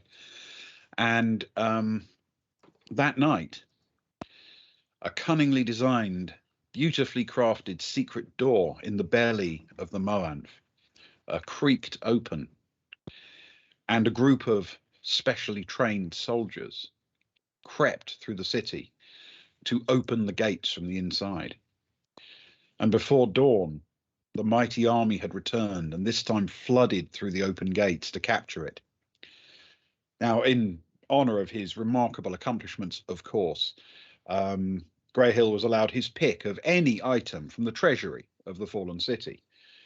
but he wanted only one thing: a mystical cocktail shaker, renowned above all others, the tool of the greatest barman in the universe. And seizing that in his hands, he triumphantly set off for home. A short and easy journey, which I'm sure gave him no trouble at all. So, with that, I think it is time to raise a glass and toast the late, great Greyhill Bast. The late To great Greyhill Greyhill Bast. Right, so where were we? Episode 30, weren't we? Oh, you got to open a present first, Ben. Oh, of course, got to open a present. That's right, I'd forgotten that. Got to open a present. Right, we're opening these on stream, are we? Yeah, I bought Ben and you and Christmas. To be fair, they bought me Christmas presents as well, but I requested that they open on stream because they're Baltic Star based, of course, and so I wanted them to share with you in their tiny windows. I feel as though I missed out on a memo of official Baltic Star wrapping paper, because the wrapping paper that Ben wrapped his present in and the wrapping paper that Luke wrapped his present in are very similar, if not the same. Yeah. Practically identical. Yeah, somehow we randomly chose the same wrapping paper. It is But weird. mine is not. You let us down. Right, we're getting there. Oh, look at me. Oh my god!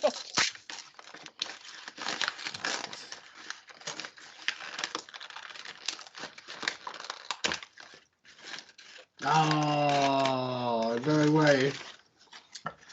Thank you very much.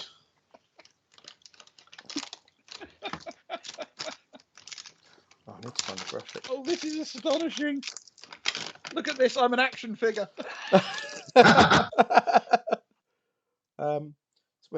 So every now and again we do something called the top 5 of everything, which is a stream we do where we just talk about the top 5 of everything. And if you should see the graphic come up now, there's using the same software we did graphics of the 3 of us, and I've sort of taken those and turned them into. I got the thing and 3D printed them and painted them for them. So Luke, all of us are little. This is beautiful. Yeah, they're a bit grubby. I'm sorry, because my PLA printer means that the wash tends to sit rather unevenly. So I do apologise for that. But you are No, it's perfect. if you look at It's it from a distance beautiful. with your glasses off, it's okay. So Not only have I got shorts on, but I also have a black and white cat, which I do have a black and white cat. I have 2 black and white cats actually. in fact, I looked through the Rose's cat thread on our Discord to remember what colour your cat was, including its little the different feet and everything in the undercarriage. Yeah, the longer back socks than the front socks. Yeah. Look at these. These are Greyhill Bast playing cards. Yes. And we've got Comrades together we play instead of together we and, drink. and all of the picture cards are characters from the game. Oh, no way! Absolutely amazing. We got Stephen Miller as the King of Spades, and Rose as the Ace of Hearts. And this is astonishing. Oh, Luke, Rose and Caboodle together as the Ace of Clubs. I'll take some pictures for you guys for another stream, and I'll put them on Kirk Discord. Sutter as the Jack of Clubs, and Zoe as the Queen of Clubs, and oh my God, Rick Verlo as the King of Clubs. And I'm just going to show you this one. This is Caboodle, Rose's cat, who appears in various other stories that are on the stream. Sparrow's favourite character in the entire game. Yeah, this is Caboodle. For good reason. For good reason. As the Ace of Diamonds. This is unbelievable. Oh, Luke, the work that's gone into these is amazing. Thank you. That's okay. If you look at the Joker, there's a very important Joker at the end as well. The Jokers are brilliant. One of the jokes is just Stefan standing over a dead gardener after he's killed him. The most important card. Those cards are available. If people want to, I'll put the pictures up on the Discord. Those cards I can order more. They're not cheap, but I can order more if people want them. I'll show them for the Discord, like the subs and that. The backs are amazing as well. If you want, you're more than welcome. So These are absolutely amazing. They're an absolute legendary thing. Thank you, Luke. You're welcome. Happy Baltic Star. Thank you very much. I'm not sure I can ever play. I mean, I want to play every game with them, but I'm not sure I can ever play with them. I don't want to ruin them. It's glorious. It's that problem of whenever I get a new deck of cards that I really like, it's like I want to play all the games with them. I don't want to wreck the cards. Yeah, So I've got a load of deck of cards. I've got like a Peep Show deck and also like the game, not like a sexy deck. Peep Show TV show. I weirdly feel the same sounds thing about the content. dice. My set of dice that I really, really like. I never want to use them for anything in case they roll badly, and then I'm never going to think about them the same way. Oh no! Oh, the pain. But Luke, anyway, you are amazing. well, and so are you. As Sparrow says, well, I can only apologise about the quality of my. You don't need to apologise for that. No, You are a total foot. These An are absolute foot. Thank you. Ah, Thank you the very hand of the much. leg. awesome. Okay, come on, let's carry on with an episode anyway. Up to episode 30, aren't we? Yeah, I can't believe Where I'm an are action we? figure. I never thought that would happen. Before I get all emotional about me and my cat. Don't stop looking at it. Let me load up episode 30. Hang on, the picture. Yes, episode 30. Sorry, let me If you just joined us, we're going through loads of our last episodes, so it's a quick recap for people that want to sort of catch up a little bit, and we're just chatting through. Yes, much and I've quicker become pace. all discombobulated because that was astonishing. That was amazing. But episode 30, the one where we suspect everyone, frankly. The one where Stefan blows the bloody doors off.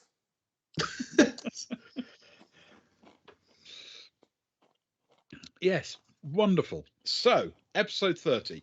This was the introduction I read before episode 30.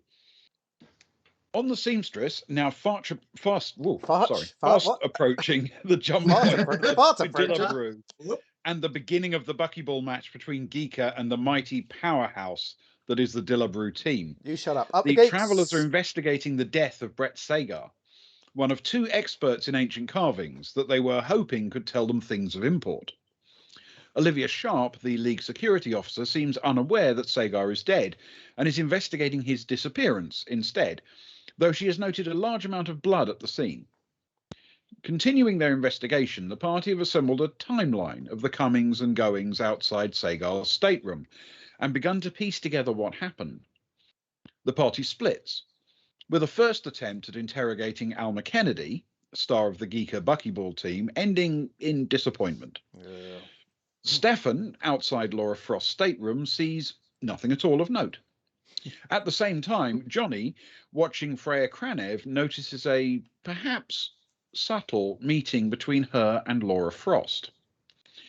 Kara and Agnar are keeping a watchful eye on the crime scene, as they also keep a lookout for interesting buckyball moments. Distracted by Johnny's urgent message, they almost miss Olivia Sharp, the League security officer, emerging from the crime scene and meeting with March Temple, assistant to their noble benefactor on this cruise, and also known as Stella Nest. Of course, all this pales into insignificance next to the news that Soraya scored the winning runs in the limited overs buckyball match played between the fans of the two teams. A moment of glory. And that is where we resumed the story. A moment of glory, a lifetime of memories. I've lived that moment through over and over again. So 30 was actually oddly explosive. It was unexpectedly explosive. I think it's fair to say. It was we broke into two different rooms in episode 30 was basically our Yeah. I feel it was the moment where things we could have eased off, or we could have escalated matters, and we escalated matters. Yes, now matters are worse. Yeah, realistically. But it was fun. It was a great episode. I feel as though we covered a lot of different bases and content as well. It was kind of this was the one where you broke back into the crime scene. Yeah, it's more awkward. You made it more awkward for us though by putting that stupid crime scene tape. Yeah. So we had to do some hacking in and stuff, didn't we? It was a bit more. That's right. Or- Yeah, you had to The get camera. past the new camera and warning sign projector device. Yeah. Yeah. So I had to hack lens, recorded some footage Mm. so that it would loop. But then when we had to escape, I couldn't get rid of that quickly, which left everyone knowing that we'd been in there. Yes. So yeah. Yeah. Rah. And this was where you found the 2 cubes. Yes. 2 little cubes in the crime scene, one at each sort of corner of the bed, at opposite corners of the bed, which were of unknown purpose at the time. But it was at that point a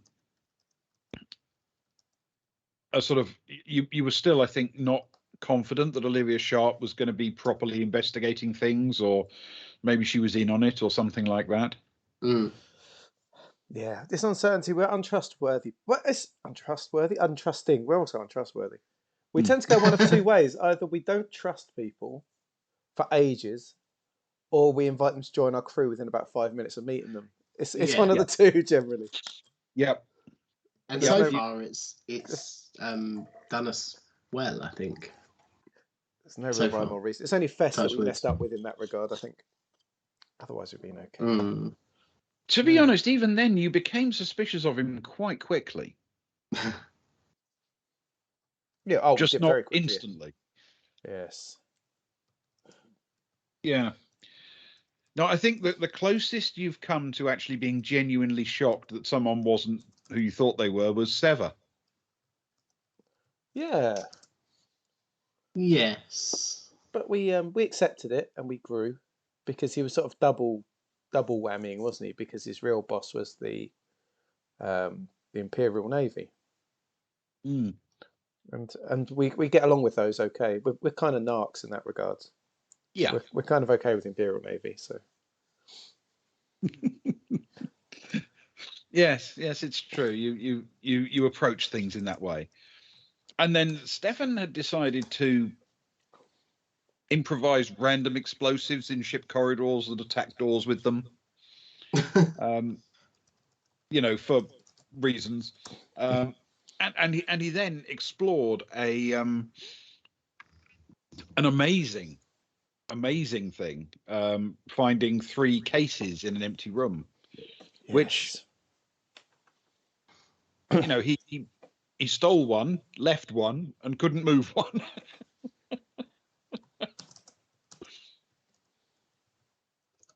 yeah, and we found out later what was in the one that he couldn't lift.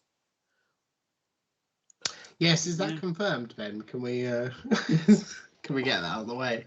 Yes, you can absolutely confirm that. I don't see any reason why, in the aftermath of everything that's happened since, Sharp would keep that from you. Yes. Yeah, we're not going to go back and. Yeah, what you were trying to lift when you tried to pick up that case is indeed the mortal remains of Brett Sagar. Oh no, we were talking about it a couple of episodes after Ewan, because there was a thing about being divided into 6, and I made the joke about him being hexagon, which is a classic joke, of course. But after that, we were talking about 6 bits. Could it fit into this The big case? yeah. That you couldn't, so we were suspicious of it at that time. Yeah. So yeah. So when it came up at the end, Ben, it was like, yes, we guessed as much. Mm. Yeah. Which was nice to come back to something that we'd thought at the time. For sure. Yeah. Yes. Yeah, and it was. I mean,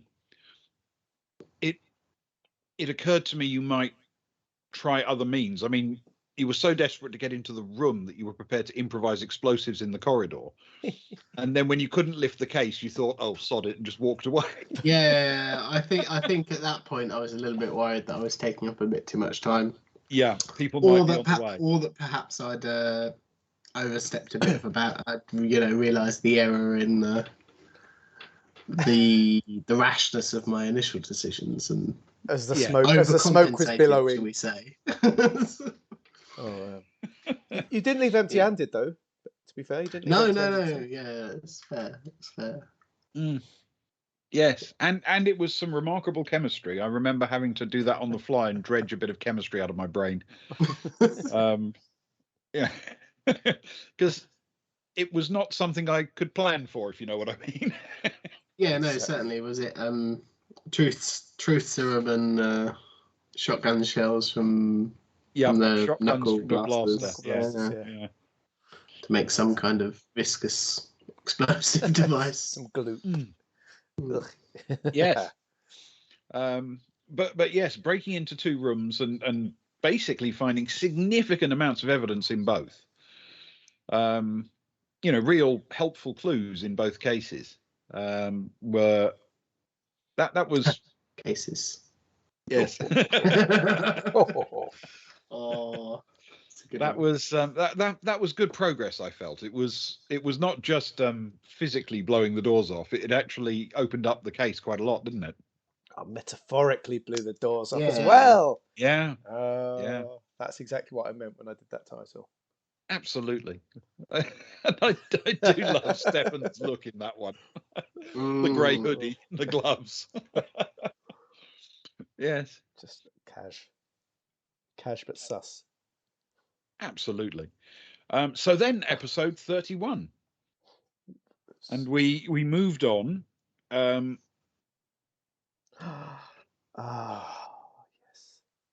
So what did we call episode 31? The one where we buy 3 novelty hats. The one where we buy 3 novelty hats. Of Only course. I like doing episode titles that will put people off. Of course, you wouldn't want to attract a potential viewer. No, So my favourite episode title is the one where we freshen up and go for brunch. Yes. It's just like, why would anyone watch that? That's true. Or the one, was it the one where we do maths and small talk? Yes. No one's going to watch that. Isn't there one about we go shopping for some paper or something like that? Yes. Yeah. It happened. It happened. Yeah, yes, it did. But wasn't the one in which you went shopping for paper also the one where you took out somebody in the street and found you were being bugged and followed? Oh yeah. Yeah, we had loads. Yeah, we tackled somebody in the street, I believe. The episode started with Fess as well. We had everything. Yeah. Yeah. But we bought some pens. Yeah, it's true. So, episode 31, I introduced as follows. Facing increasing challenges aboard the Seamstress, though with Soraya's triumphant performance in the Buckyball fan tournament for the Geeker team, the party remains split. All available resources are now diverted to investigating the death of Brett Sagar. Agnar and Kara saw Olivia Sharp exit the area of Sagar's stateroom and took the opportunity to return to the scene of the crime.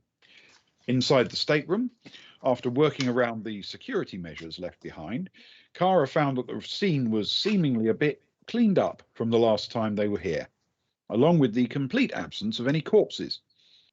She also found 2 small cubes covered with dust, which Agnar successfully identified as deployment devices for chemicals of some sort. Kara collected the one at the foot of the bed, and the 2 escaped just as they were about to be caught by arriving officers. Meanwhile, Stefan, learning that Laura Frost was engaged in discussion with Freya Kranav in the spa area, decided to take the opportunity to investigate her stateroom. He found it locked, so made an impromptu thermite paste out of some chemicals he found on his person, which amazingly managed to damage the outer surface of the door enough to allow him to force the lock. Inside, there seemed to be little evidence of a person actually living there, but a search revealed a very large locked case in the cupboard, a much smaller one by the bed, also locked, and a small briefcase full of weapons under the bed. Stefan stole the smaller case, left the weapons behind, and was tragically unable to lift the large case at all. Meanwhile, Soraya, as the victory party wound down, contacted March Temple, who turned out to still be in conversation with Olivia Sharp at the time. After a brief chat with both of them, it seemed that Temple might have been helping to smooth the path for them, and claims to be very interested in finding the truth about Sagar's disappearance. And that is where we resumed the story. Am I right in thinking, Ben, that this is the episode where we spent 1.5 hours sniffing a laptop? No, that comes next, I think. Is it next? Is it the next one? I think so. Yes, this one starts with Soraya's first proper meeting with June Vicarage. and Mhm. those three, Kara, Stefan, and Agnar, trying to sneak back without being, because they had with the suitcase, right? They were trying to sneak back without getting spotted.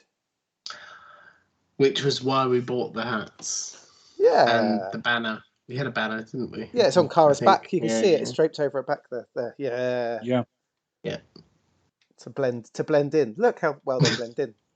They blend in perfectly. Just your everyday buckyball fan. Exactly. Yes. The laptop sniffing episode was a bit special, I think. Stay tuned. Sorry for the spoilers. This was to be fair, this was an episode that was a bit of an episode that took us from one part to another more than anything, really. It introduced June. We had to get our people back without getting spotted, which we did. And that's kind of it, really. And we picked up some nice, canon along the way, I feel. Some world building stuff, sort of, as we went. Yeah, I mean, the big thing I remember from this one, other than the novelty hats, of course, was where you worked out that the reason Olivia Sharp was originally investigating a disappearance was that Freya Kranev had, in fact, reported him missing. Yes, that was a big thing at the end. The agent finally announced that. Yes. Yeah. And did we figured out it was also an hour after we had told her? Was that this episode as well? Yeah. Yes, I think we've got the timeline this episode as well. Yeah. So there were some revelations. There were. Certainly. And some suspicions. This is where we found out that Brett was cut into 6 pieces, and Sharp realised that there was foul play. Apparently. Yeah. Yeah. Definitely. I mean, she suspected it, of course, already, but this was when she was confident. They had proof, I guess, at that point. So yeah. That was episode 31. Yes. It's almost as if someone had drawn their attention to that room and then investigated a little bit further. Yeah, could be. Better or worse. Yeah. Mostly worse. So episode 32. Oh, hang on. Can I introduced? Oh, sorry. Yeah. Sorry. Can I firstly quickly apologise for the hats, Ben? Because I believe were they in fact fish hats that were trilbies, or was it? I have a vague feeling something from along memory. those Weren't they lines. supposed to be those kind of fishing hats that go with sou'westers? Sou'westers, yeah, they were sou'westers, but my paper crafts not that good. So this is what we have. And unfortunately, they are very impressive, I must say. So, episode 32, I introduced thusly. On the Seamstress, the vast buckyball liner, the travellers have discovered that the authorities are now aware that Brett Sagar, famed archaeologist and expert in mysterious carvings, is not merely missing, but murdered. An investigation into how these security people, represented by Olivia Sharp, first became aware of a crime has revealed that there was a report that he was missing, placed by his colleague Freya Kranev, just minutes after the party met with her and told her he was dead. 2 small cubes left at the crime scene, but after the travellers first visited it, still require some explanation. One of them was taken by the party. The companionway camera leading to Sagar's stateroom has revealed a series of visitors, and it's not yet clear which of them is responsible for his murder. A case that Stefan stole from Laura Frost's stateroom may contain a clue or two. There may be some help that March Temple can yet offer, and she has a potential offer of some work, or at least a contact, to be followed during the cruise. Additionally, we don't yet know what Frost and Kranev are talking about for such a long time, nor how they know each other. The crime scene has been visited by some technical experts who might be able to shed light on the murder. But in the morning, the travellers are expected to make themselves available for interviews with the persistent Olivia Sharp, who is not yet convinced they will be unable to assist with her inquiries. The ship is about to make the jump to Dillabrew, and nobody will be able to go or come for 7 full days. We know the entire passenger complement is trapped with a murderer, one with no immediate escape route, but much more importantly, tomorrow the great buckyball match begins and the excitement will be building among the fans. And that is where we resumed the story.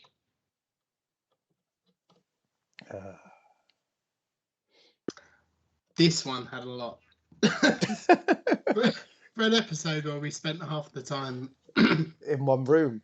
In a room. In one room investigating in a a laptop. bedroom. It felt as though between this one, the previous, and the next episode, there was a lot of revelations as a player. It felt that way. Yeah, anyway. a lot of information changed hands, I think. Yeah. Yes. I think you. This was the episode in which you started to work out what the cube you had was for. Yes, because Soraya was first up for the interviews with Sharp, and then Sharp mentioned it at that point. Yes, so that's the first time we learned a few bits into the. That is very true. So you taught us about you shared that with us. We didn't get too much. We spent a lot of time with the laptop and didn't get too much out of it though, but it was entertaining. Yes, the laptop sniffing was. Well, you know, we were talking earlier about really fond memories. The laptop sniffing is a fond memory for me. I'm glad to hear that, Ben, because I feel sometimes as though Luke and I waste your time with 1.5 hours of laptop sniffing. I feel like a big waste of time, a hilarious waste of time. And I thoroughly enjoyed it. You know, it was a good moment of collecting snacks and drinks and going back to a room with. This was the nuts session as well. This was the buying nuts. Yes. Yes. Yeah, it was good. There was one part of the scene where we had everyone queued up to take a turn sniffing the laptop. Yes. Ludicrous. Yeah, it was as if before you were allowed to be interviewed by Sharp, you first had to have your go at sniffing the laptop. After we dropped an EMP in there, which is a bit overkill because it was set an alarm after we opened it. And... Yes, it was. Yeah, and you're right. This was the first. Was it the first 2 or first 3 episodes? Interviews happened in this episode. Yeah, the first one interview. It was the first. Sarai did it. First of 3. Yeah, we only had 3. That's an important thing we need to come back to. Soraya and Agnar, I think, with this episode. Just Soraya, this one. Agnar started the next one. Did he? Okay, yeah. Yeah. Yeah, I got the feeling it was one episode. Yes. Based on my relief at the end of each alternate episode. From the first one, Ewan had already said that he feared Stefan going for an interview because if anyone was going to fall apart in an interview, it would have been Stefan. Yeah. I mean, we'll get into it later, I'm sure. Yes. There was a lot to unravel. There is more to come. And there could still be, who knows? So we moved on to episode 33, and this one I introduced as follows. Aboard the Seamstress, the buckyball liner, it's the first day of the jump to Dillabrew and the first day of the test match between Geeka and Dillabrew. Brett Sagar, famed archaeologist, has been murdered, and his death is being investigated by Olivia Sharp. There are a number of suspects, and the party, also investigating, might appear on Sharp's radar as either potential criminals or potential witnesses, or both. The function of the 2 small cubes that were placed at the crime scene is becoming clearer, but one of them has been stolen by the party. Key members of the party are expected to make themselves available for interview by Sharp, and so far Soraya has taken her turn in the chair, surviving largely unscathed and meeting another security officer on the way out who might be part of the same investigation. Last time, however, the party mainly devoted their efforts to playing a game of Sniff the Laptop, while trying to understand the contents of a small case taken from the stateroom of a potential suspect, Laura Frost. The laptop in the case might have been damaged during their efforts to examine it, may even have been primed to destroy itself. Agnar's nose revealed that there was a scent reminiscent of perchloric acid from the suspicious laptop, thus revealing a possible clue and simultaneously winning the game of Sniff the Laptop. Soraya is preparing for the big match as the rest of the party plan their next moves, and that is where we resumed the story. So that was the intro for 33. And You're right. I have a feeling it was Agnar who was next up, wasn't it? It was. For the 'Cause interviews. It's the one with the Yeah. fishy coffee. Which It is Agnar the one with started. the fishy coffee, yeah. And Soraya went first because she wanted to go see the match. She wanted to So- play, to go and see Yeah, the yeah. match go off. Yeah, so she had to be done early. Yeah. That's absolutely right. And Agnar, in his awkward self, decided to bring coffee to the interview. The fanciest coffee he could possibly think of, which was the strawberry flavoured. Fish The milk. strawberry Fish flavoured from- fish coffee. Yes. Yeah. Ah. Because, naturally that's what everyone wants in their coffee. Strawberry flavoured fish essence. Yeah. Yeah. Sure. Must be a Varga delicacy. Mistakes were made. I wouldn't choose it. But I'm uncomfortable with the word hero. it was the latest delicacy that he'd encountered, I suppose, on the planet. Yeah. It was fresh in the mind. And it's always possible, that Sharp might have absolutely loved it. She didn't. No. She did not.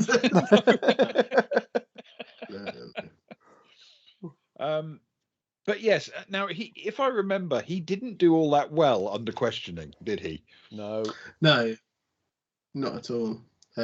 He managed to actually make himself look much more guilty than he was Guilty. by constantly saying, "Oh yes, I forgot about that bit," and going back and changing his story. He Yeah, made himself sound yeah. like the killer. Ridiculous. Yes, Oh, it was like he was making a bid for the electric chair. He was, he was definitely not necessarily achieving the perfect solution in this regard. But yeah, he was he was trying his best, poor lad. Yeah, I mean, I feel it was very ungeneral like, but I like to think of him as sort of out of that mode. Certainly now that he's Daddy Agnar now. He's got some friends and some people that he can hang out with on mutual terms. Right, but in this episode we had a second interview as well, if you remember. We did. Because Kara went in immediately after him. And where Agnar had been trying to hide everything and sort of hide it. Yeah. Kara's just like, I took the approach that Kara takes from time to time when she's backed into a corner. And she's like, yeah, we went in, we did this, we broke this, I've hacked this, I've done this, yeah, we've done it all.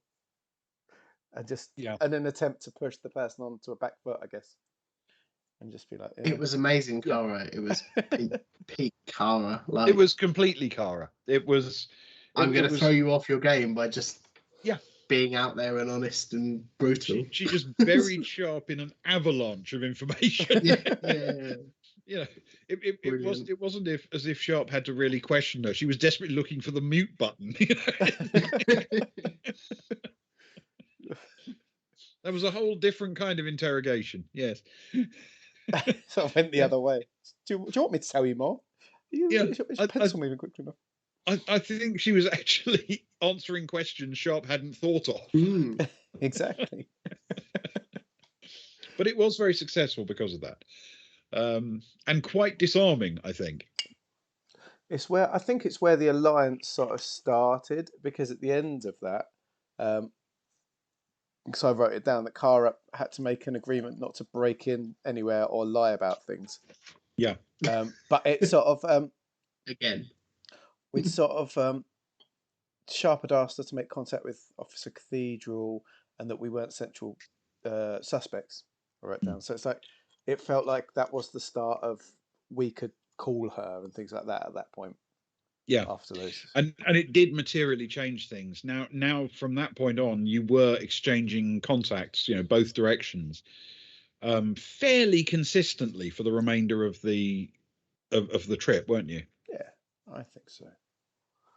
You were sending each other little updates and asking for help and advice. We definitely felt as though we could call her more, or if we wanted to do something, we could approach her. It felt like it anyway. Yeah, I would agree. Yeah. I think that did mark a change, and there was that sense early on that you were worried about her, and you obviously didn't trust March Temple either. And so the fact that the two of them seemed to be in cahoots was even more suspicious. Yes, we made notes on that and stuff like that. Talking because they met. Was it them who met? Yes. Yeah. Yeah. Yeah, they met a couple of times. But to be fair, in her defense, Temple had several times told you that she was interested in an actual resolution to the case. She did, actually. Yeah. So it's not that hard to understand that she'd have wanted to talk to the security officer. Yeah, definitely. But again, it's classic Kara with her social weaving and social media and social networking that should open up more horizons to us. Just going Indeed. to start talk. Just going to start talking. Avenues to investigate. Yeah, it's what she did on Austin, wasn't it? When she laid everything out on the table. Definitely. And sort of. Yeah. Yeah. She essentially more or less recruited the Riftsman's Guild to your objectives. To our assassination. Somehow. And I mean, she more or less did the same thing, cracking open your avenue of approach to the Commodore via Cat Aralesti. Yeah, just wandering up to Cat and just starting to talk to her. Yeah. Got on a vlog, didn't she? Got on a vlog and just started chatting. Yeah, the first vlog. Yes, it was the very first vlog. Yeah, that was good. That. Yeah. The most important part of this episode I got a note of is that it was the first time Soraya set eyes on Duke Ducky Dicker Doxon III, i.e. the person wearing the big fishy mascot. The fishy mascot. The fishy mascot. Yes. Yeah, that's absolutely right. She saw the mascot, and she immediately thought, "I could do that." That's all Soraya did all episode. That's like, looked at a fish. Yes. Yeah, no, that was very impressive. So, yeah, and with that we move on to episode 34.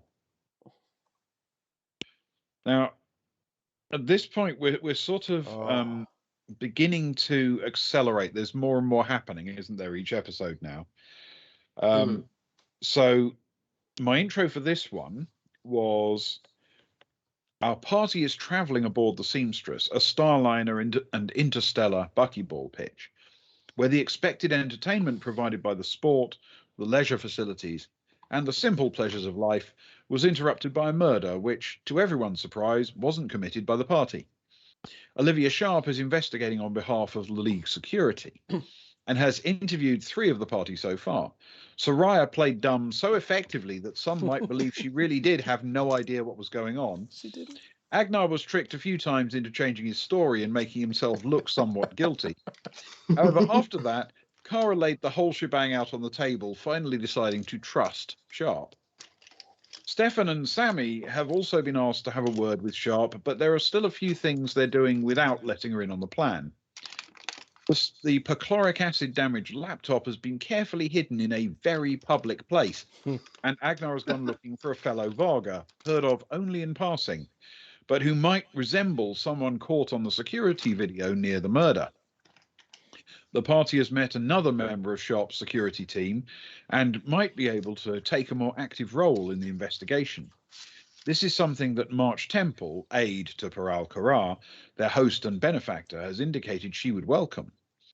Much more importantly, the match has begun, and Dilla Brew have made a fairly brisk start, reaching 55 runs, but at the cost of 2 wickets, including their captain after 12 overs. And that is where we resumed the story. Now, as you can imagine, it was sufficiently important that I had to keep mentioning in the intros and what have you that you'd met July Cathedral. But I couldn't make it obvious that she was as important as she was to the story. No, we never really interacted with her, really. No.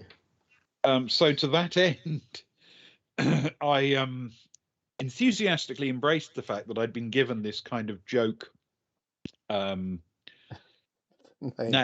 and therefore came up with an excuse to keep mentioning how she got her name. Yes. course. Which allowed me to keep dropping it in as if I was just making a pun. But really, you were like, don't forget July Temple. Yeah. And we were like, July who? Yes, indeed. July Cathedral, sorry, not July Temple. Yeah, because it would be easy to overlook something like that, but it's only fair, I think, to make sure that you are reminded of the important things, even if I don't tell you which ones are important. You see, Cara searched at the last episode. Cara did do I've got the note. She did a search for her. She'd left it, and all it said was lead security. It's just a regular file. There's nothing interesting about her. That's so right. I just thought, yeah, okay, just some random. Which is kind of fair. Didn't delve deep enough. You know, it's exactly the kind of file you'd create for yourself if you were an agent. Not remotely interesting. Yeah.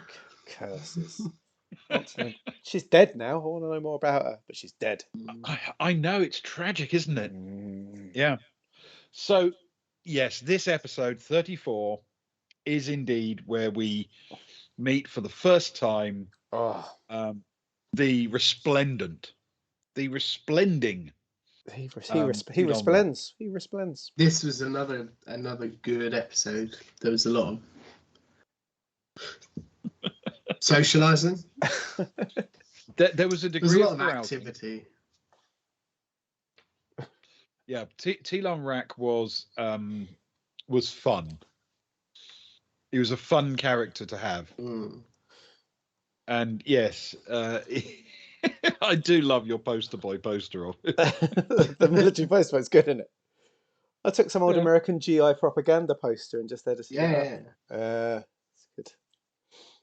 Yeah. Right, okay. That. Yeah, he looks absolutely fabulous in that.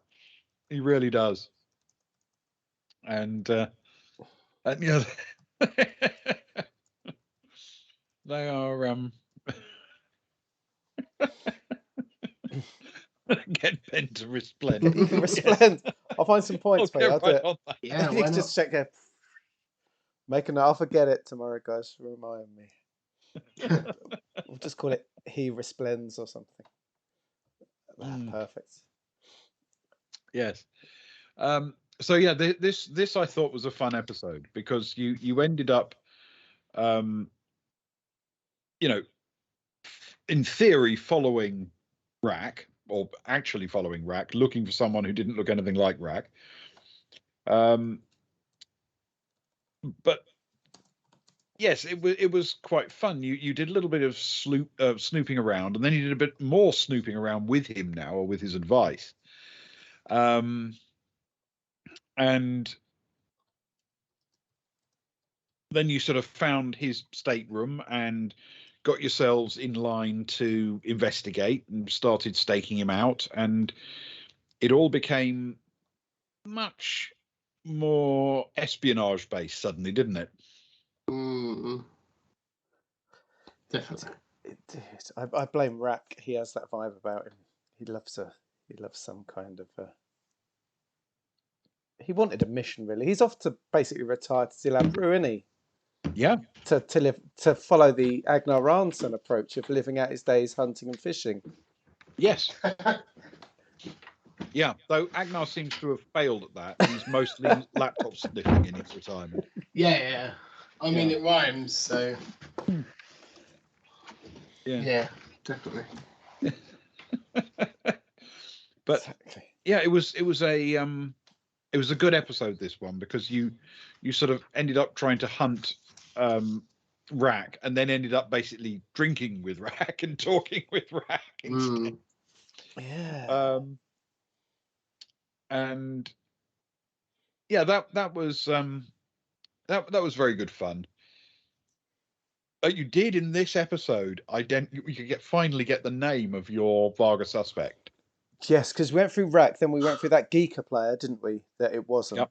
And then we finally found out who our suspicious Varga was. Yeah. Thank goodness. After chasing him across the concourse and down some levels. Yeah, you found out who he was, and you found out where he was staying, which was a it was an enormous leap forward in terms of the investigation. And did you work out that was a really important person to be following, or did you just think it's another dead end or another person? I'm not sure, if I'm honest. It was a shifty looking Varga, and we were on the Varga chase at that episode. I think because there was a belt. Exactly right, and there was the first things from talking to June Vicarage, and so I found out talk about trade, and then she's like, "Oh, do you know any Varga?" And she's like, "Oh yeah, there's one down my corridor."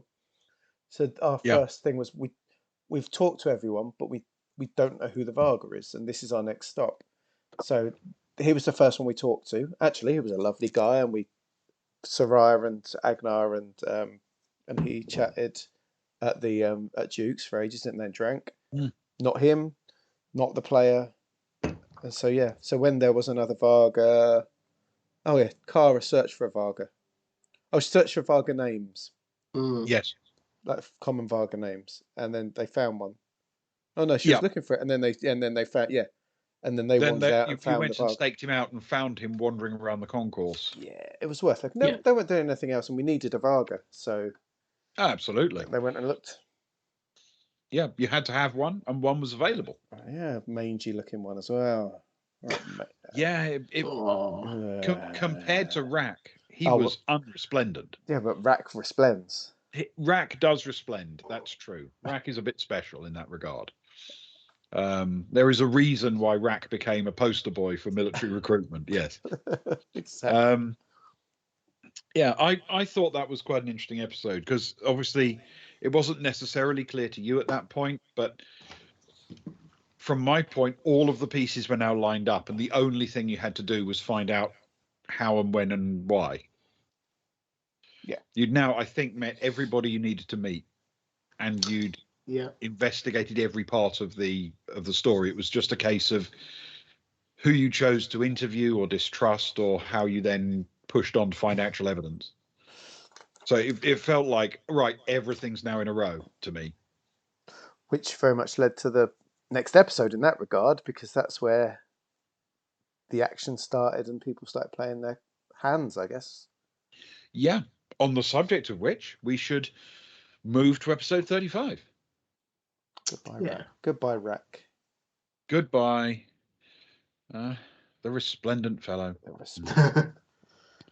But I introduced episode 35 as travelling is what travellers are known for. And for our intrepid party, finds themselves in the jump between Geeka and Dillabrew, riding aboard the Seamstress, a liner and buckyball sports cruise.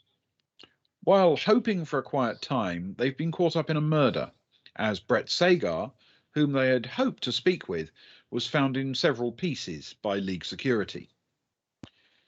Initially, the party were all considered possible suspects, though the focus of the investigation, led by the tenacious Olivia Sharp, has moved on somewhat. Their seats on the ship have been paid by Paral Karar, and Aslan Noble and his assistant, March Temple, has indicated that she too would like to find out what happened to Sagar and why.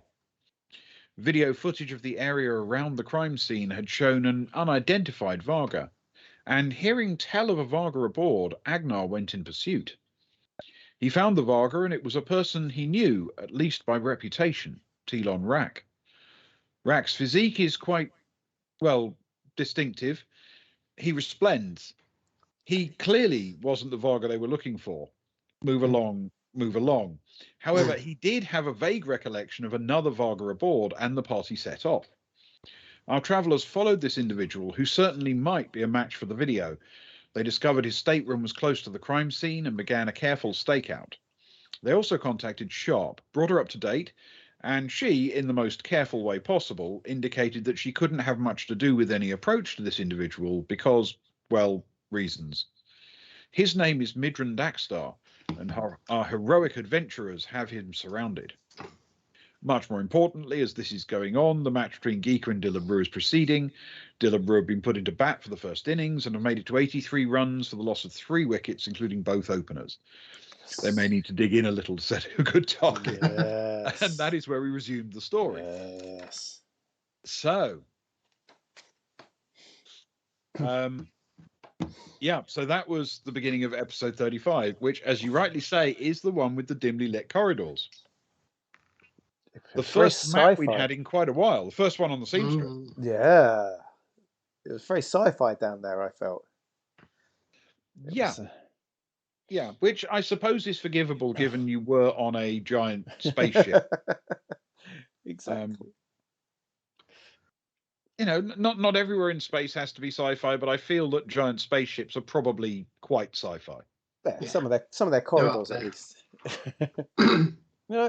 We had the most important piece of information in this episode, and that is we found out that Agnar is left-handed. I wrote it in capitals, in fact. That's true. Yeah, it's on the top of his character sheet now. So there you go. Yeah, Agnar is left-handed. Explains a lot. Which does give us, I think, deep insight into his character. I think so. Yeah. Maybe. Undoubtedly. If we were teachers in the 18th century, maybe, yeah. Yeah. More importantly, we realised someone was running from us, which, I mean, I don't want to be that person that assumes guilt because the person runs, but in this circumstance, it kind of felt right. I mean, I think you could make a small assumption of guilt because there was someone running away. You could make a slightly greater assumption of guilt because it turns out they've sort of found secret passageways to move around the ship and set up, disabled alarm systems and things. Go. Perhaps even more guilt when they start shooting at you and blowing up hand grenades, perhaps. Yeah, I think it's fair to start assuming they might be quite guilty at that point. Yeah. I think you definitely found someone who was worthy of suspicion. Nobody else on the whole ship had blown something up apart from us. So, if they're not guilty, who is? Exactly. We've done a lot and no one's shot at us until this point. Yeah, very true. I mean, Sharp could have probably spaced the lot of you and not lost a wink of sleep about it, but she never even got all that angry. Yeah, very professional, that's why. Yeah, she plays with a straight bat. Yes, and it was quite interesting to have an albeit very short and perhaps indecisive combat, but it was quite interesting, and it revealed a lot of stuff that sort of answered a lot of questions, I think, didn't it? Definitely. Or at least allowed us to piece a lot of bits together, I think. Especially how the body vanished. Yeah. Yes. Yeah. Yeah. That was a big thing, I think. Once you twigged that there was, for those in the know, there was another way in and out. That changes everything. And it even explains why the body was chopped up after all. Yes, and we gained some information about what it would take to set up such a doorway device. Yes, the time and effort. Yeah, and the number of people, or potentially what could have occurred from that setup, which was really useful, I think. It was where our times started working on the times that you'd given us so many episodes ago, and we were like, oh, actually, this person kind of needs to have done it with this person at this point, kind of thing. So it's becoming much clearer. Definitely. Yeah, I mean, you'd started now to narrow down. Once you'd got one suspect pinned, you were now looking for who could be their accomplice, basically. And you now really only had, 3 possibilities at most left who could be the accomplice. And I don't think you ruled out. Well, you didn't rule out Kennedy for quite a long time, did you? No. The way she reacted to Soraya was what I think. That one evening. But I think that's literally because she thought, looking back, she just thought Soraya was being weird because she probably felt a bit awkward about having gone all that way to meet a fan and the fan not being there. And the sort of the gambling stuff they're doing, and Soraya suddenly going, off on one, and so saying, you've seen this body or whatever. So of course she was Yeah. weird, but the way she scarpered off, I think, left her as a possibility. Let's put it that way. Yes. Yeah, it wasn't really until sort of Johnny's finest hour Ah, Johnny's that you finest started to hour. get some real insight into Alma. Yeah, exactly. Oh, Yeah. Johnny's finest. I'm looking forward to Johnny's finest hour. Oh, that was. Yeah, Ah. that was a good episode, that one. Good moment. Right, so episode 36, which began as follows. Aboard the Seamstress, the last word in luxury, flying ski resorts, orbital hot tub fantasies, and murder, where they also play buckyball. Our travellers are digging in ever deeper into the death and dismemberment of Brett Sagar, robbing the group of a potential expert in carvings. As it turned out, the person or people who attacked him knew a thing or two about carving as well, and our heroes leapt into action immediately, getting drunk, playing buckyball, and getting excited about heroic former Imperial NCOs. Yes. Oh, what a guy. He resplended there. Classic He us. did resplend. They did find time to make a connection to Olivia Sharp, League Security, who seemed to be very helpful until she suddenly wasn't. One of the leads they tracked down was a Varga called Midran Dakstar, and they staked out his stateroom and followed him when he left, losing him in the lowest level of his section of the ship. On a hunch, they investigated the emergency exit to find it had been adapted to allow people to come and go without being seen on the concourse. In the dark tunnels beyond the hatch, they found Dakstar and a short firefight erupted.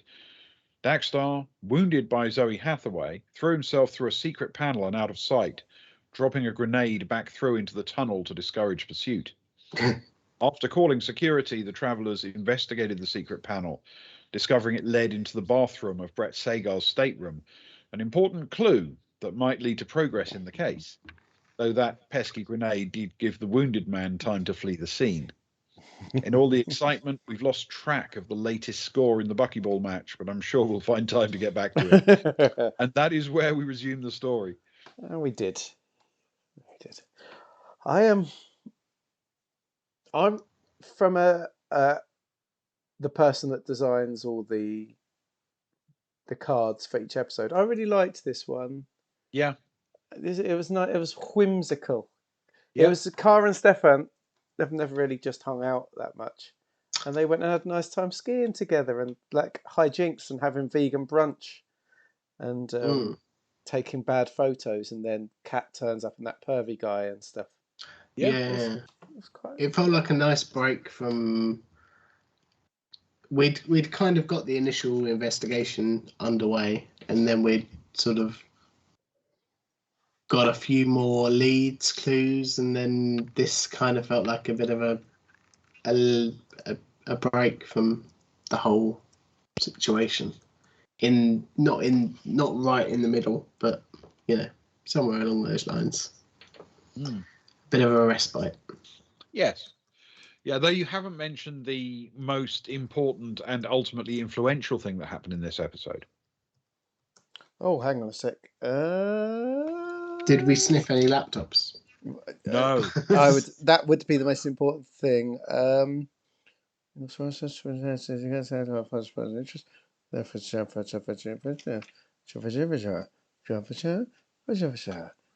some more skiing, obviously. There was skiing. Obviously. Rose went to the hot tub area. Rose did go to the hot tub. Is that the important part? No. No. Agnar just wandered around. Was that important? No. No. That was the most. Oh, the buckyball score. We got some wickets. Yeah. No, not this one. Oh. What for you was the most important thing? As a GM, Ben, what for you was important that we didn't care about at all? Two of you cornered an unsuspecting Tim. Oh, we did. I passed off my toasting duties and placed a bet, which led to me having to do the Greyhill Bass toasts. The vegan Tim. From then until ongoing in the nursery restaurant. Yes. Yeah, that's right. Yes. Yeah. I got to pass off the toasting rights. You're correct. We did very well with that. It was nice to meet another Tim. It's been a while. Yeah. Yes, I Well, feel this time I took the timming. You were Yeah. totally timmed.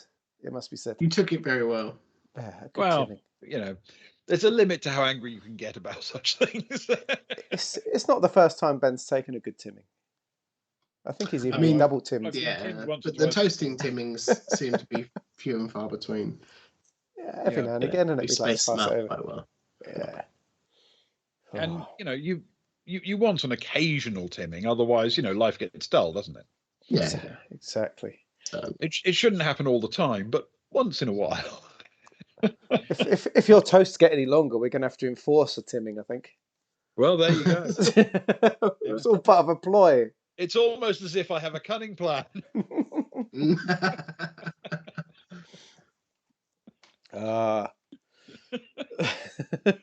Almost. Almost. Almost. Yes, but yeah, this was the one with the ski slopes and the attempt to vlog and get and for Cara to get footage of Stefan doing cool skiing stuff. Yeah. And Stefan did quite well on the skis, actually, didn't he? He's got good decks, Stefan. Did all right, I think. Yeah, he does have reasonable decks. Better than my photography, because you kept telling me I had to use the art skill she doesn't have, holography. Yeah. Yeah, afraid so. But still, it was perfect for some good story moments. Yeah. Successes that weren't necessarily captured, and that sort of thing. It worked perfect. And it is nice that in our campaign, people don't just literally see an objective and sprint towards it as fast as they can with no detours, no flexibility, no looking around, no opportunity to even smell the laptop. No, I mean, we almost don't even sprint towards it. Wander away from it, if anything. It's only on average that you move slowly towards it. Yes. Okay. Yeah. This was when we did meet that Fidelius guy, a little Mm. two-part character, where Cara went to annoy him because Kat turned up, of course, and Cara was suspicious of the guy following her, so in her way was very forwards and made them sort of pose with photos because she wanted to get a photo of him and just to see how his vibe was, I guess. Yeah. And yeah. It was nice to see Kat. Because It turned out to be quite creepy. Did you not? It was good, right? I know, it was really good. It was really well good, Cara. That was next episode, I think, that it all came to a head, I believe. Was it next to the one after? Yeah, I think it was actually. Yeah. Yeah, I think so. Yeah, it was. And on that subject, let's take a look at episode 37. Oh. Skiing Selfies and Salads is a good title for 36. I like that. Yeah, definitely. So 37, alliteration. introduced as follows. Finally, the travellers have identified a potential suspect in the murder of noted archaeologist Brett Sagar. A Varga called Midran Dakstar was seen to be acting a little bit suspiciously, in that he appeared on the video of the area outside the crime scene and had since made himself largely scarce. More suspiciously, he seemed to have arranged for discreet access to the emergency passageways leading to the escape pods. More suspiciously still, he seemed to have done some minor engineering work in those dark and secret areas. Still more suspiciously, he opened fire on the travellers when they approached him, then, as he fled, dropped a grenade to discourage pursuit. By this point, the travellers were starting to believe there might be something suspicious about him. When they realised he had access to a secret entrance into Brett Sagar's stateroom, where the murder took place, it certainly raised their suspicions even further. Dakstar, however, seems to have evaded capture for the moment. Olivia Sharp, the League security chief, is devoting her efforts to finding him and to finding out if there are other doors to the emergency tunnels that have been similarly prepared for quiet access.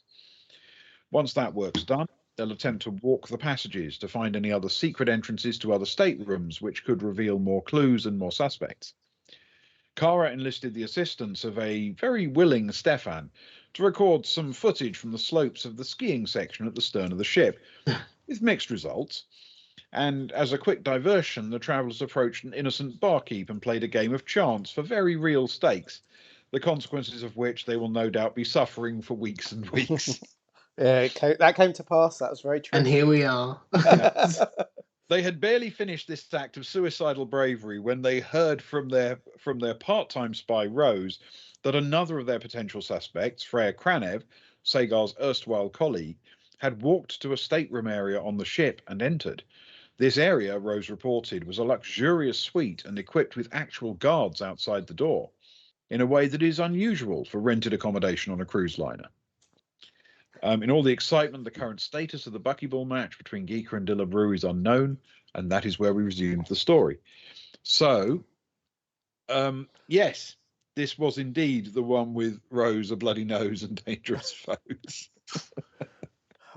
Good title once again. But more importantly, the one where Stefan was tricked into wearing a red ski suit and everyone's saying how lovely and fashionable it was. Yes. Because it is lovely and fashionable, Ewan, just so you know. Yeah. I mean, obviously. Cara wouldn't say otherwise. She's the fashionable one. She knows her way around these things. Exactly. Yeah. She's done photo shoots and all sorts of things in the past for the fashionista. Yeah. And also, canon is that Stefan, we learned another bombshell, Stefan has size 9.5 shoes.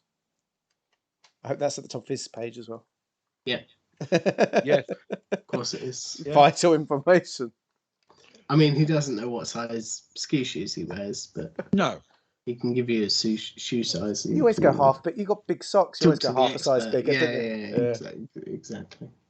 Yeah, I think that's probably true. Yeah, it was interesting, this one, because this was where Rose got to be a bit more assertive. Yes, we missed it though, sadly. Well, yeah, you weren't actually there at the time, but you heard a report of it. Yeah. Well, in the afterglow of it. Importantly. Indeed. Yes. And you did some staking out of the Varga suite. Yes. With the bolts and all that sort of stuff. Yeah, exactly. Johnny Crest came back. Johnny. Very true. Of course. Yes. And there were a few other things that had sort of happened in the background, but you were now much more commonly splitting into groups to go and investigate things in parallel and see what was going on around the ship. Yeah.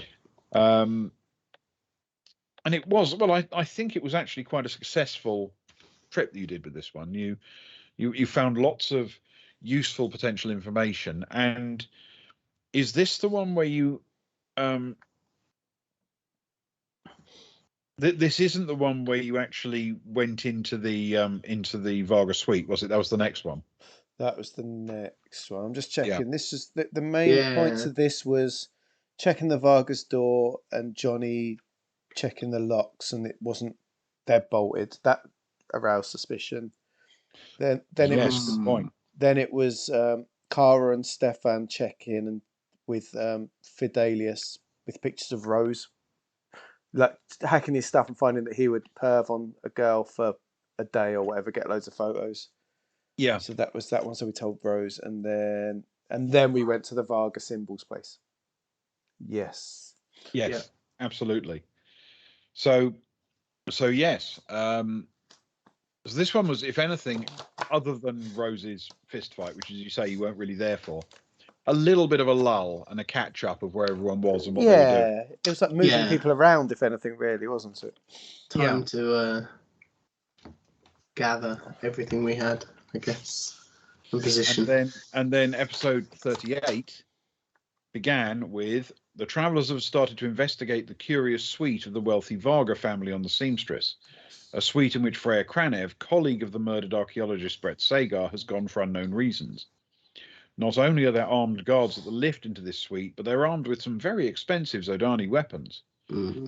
Midran Dakstar, now the prime suspect in the murder of Sagar, is missing, but unable to flee the ship because it's in jump at the moment.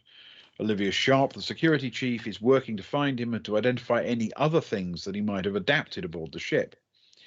He'd made use of the emergency passageways to give him discreet access to the murder scene, that doesn't mean there are no other secrets about his behaviour. Sharp has had a discussion with Zoe, Rose had dealt with a stalker and won a free jacket. And there's a possibility of some evidence that might point to Daxter having an accomplice. Amid some skiing, some videography, a series of brunches, and the ongoing pursuit of a murderer, you know, when they can fit it in, our band of heroes have discovered that Geeka's buckyball team is keeping the Dillabrew team honest, at least so far in the first innings. It's now evening on the ship. The concourse is filling with people, the bars and restaurants are buzzing, and there's murder, sports, and a powerful Varga family to keep the crew busy between brunches. And that's where we resumed the story. Between brunches. Yeah, so 38, yes, was the one with beefy guns and fishy puns. It was where we relied a lot on Rack and met Jax. Yeah, Amelia Jax, yes. Jax, yeah. Him with his beefy guns. And the fishy puns was just us making terrible jokes in the second half of the stream, quite frankly. Yes, and there were a number of them, if I remember. Yeah. A bit terrible. Yeah. But, it was the place for them. It was a strange stream, I think, because of that. Because we spent, as we always do, we spend ages setting up a scene. It's one of our things, strength or weakness or otherwise. We very rarely dive straight in. We sort of skirt around the edge quite a lot. If we could put someone on binoculars for 4 days watching something before we did anything, that would be us. Yeah. And I think we spent so much time prepping to do something, and then when we finally called Rack, and he didn't find that much down there, did he, really? No. I think I'll treat to that. Yeah, that's what we do, Ali. I guess at that point we were a little wobbled, I guess, because I don't know what we were expecting to see, because Kranev had gone down, which we learned why later, but she was still suspicious to us at the time. Yes, you knew, well, you at least thought you knew that Kranev was a suspect potentially, someone to keep an eye on. But her behaviour was, well, odd rather than violent, if you know what I mean, at this point. Yeah, which all made sense when it came out in the wash, as it were. Yeah. So. Yeah. And so episode 39. Yes. As people that were watching therefore realise, 38 was a transient episode. It was, yeah, I think it did what it did. 39. Yeah. There we go. So 39 began. The travellers have embraced the spirit of espionage aboard the Seamstress. Confronted with a luxury suite on the ship used by a powerful Varga family and guarded by some well-equipped Varga personnel. Olivia Sharp, the security officer tasked with finding the murder of archaeologist Brett Sagar, pointed the party to make use of Resplendent, former Imperial Marine Telon Rack, who recruited an old friend, Amelia Jax, in carrying out a bit of spying on the luxury suite. Inside, there was no evidence of Freya Kranev, colleague of the murdered Sagar, though she is believed to be in there, nor any immediate link to fleeing suspect Midran Daxter. They did meet two wealthy nobles from the Tarak clan, however, Tarak Tur and Tarak Ro. Laura Frost hasn't been seen for a while, and there's still a lot of suspicion about her involvement in the crime. The travellers are getting some help from July Cathedral, another security officer, who was supposed to be called Catherine, but her parents encountered autocorrect in the registration form. That's right. Following other leads, Soraya has grabbed the opportunity to dress up as a giant fish, in the hope that she will find people willing to reveal their darkest secrets to a person in a fish costume. Only not really, of course. It's actually because the fish costume is the mascot for her beloved Geeka team, and this opportunity might not come around again. As this is underway, Kara and Agnar have attended a party hosted by the Resplendent Rack and bumped into one of his onboard neighbours, someone who played with Soraya and Rick Verlo on the Geeka fan team. She, June Vicarage, comes from a desert world, and her parents couldn't spell Dune. And she works in acquisitions. Not really. She's in high-tech import and export. Mostly very unremarkable, but she also offers, where there's a demand, access to some exclusive weaponry for the discerning client. Seeing a potential sale from the travellers, who definitely are likely customers because they've got money and they're often in trouble with armed people, She walked them to her own stateroom. She pulled out a briefcase, opened the lid, and the travellers got to look inside to see what sort of special weapons she might be offering, and that is where we resume the story. Because insofar as we did a cliffhanger, that was the cliffhanger of the preceding episode, wasn't it? We had the party, didn't we? Because Sarai Yeah. was going to go but couldn't because she was dressing up as a fish. So it was Much more Agnar. importantly. Much more. So Agnar and Kara went to that party at the end of that last. So yeah. So after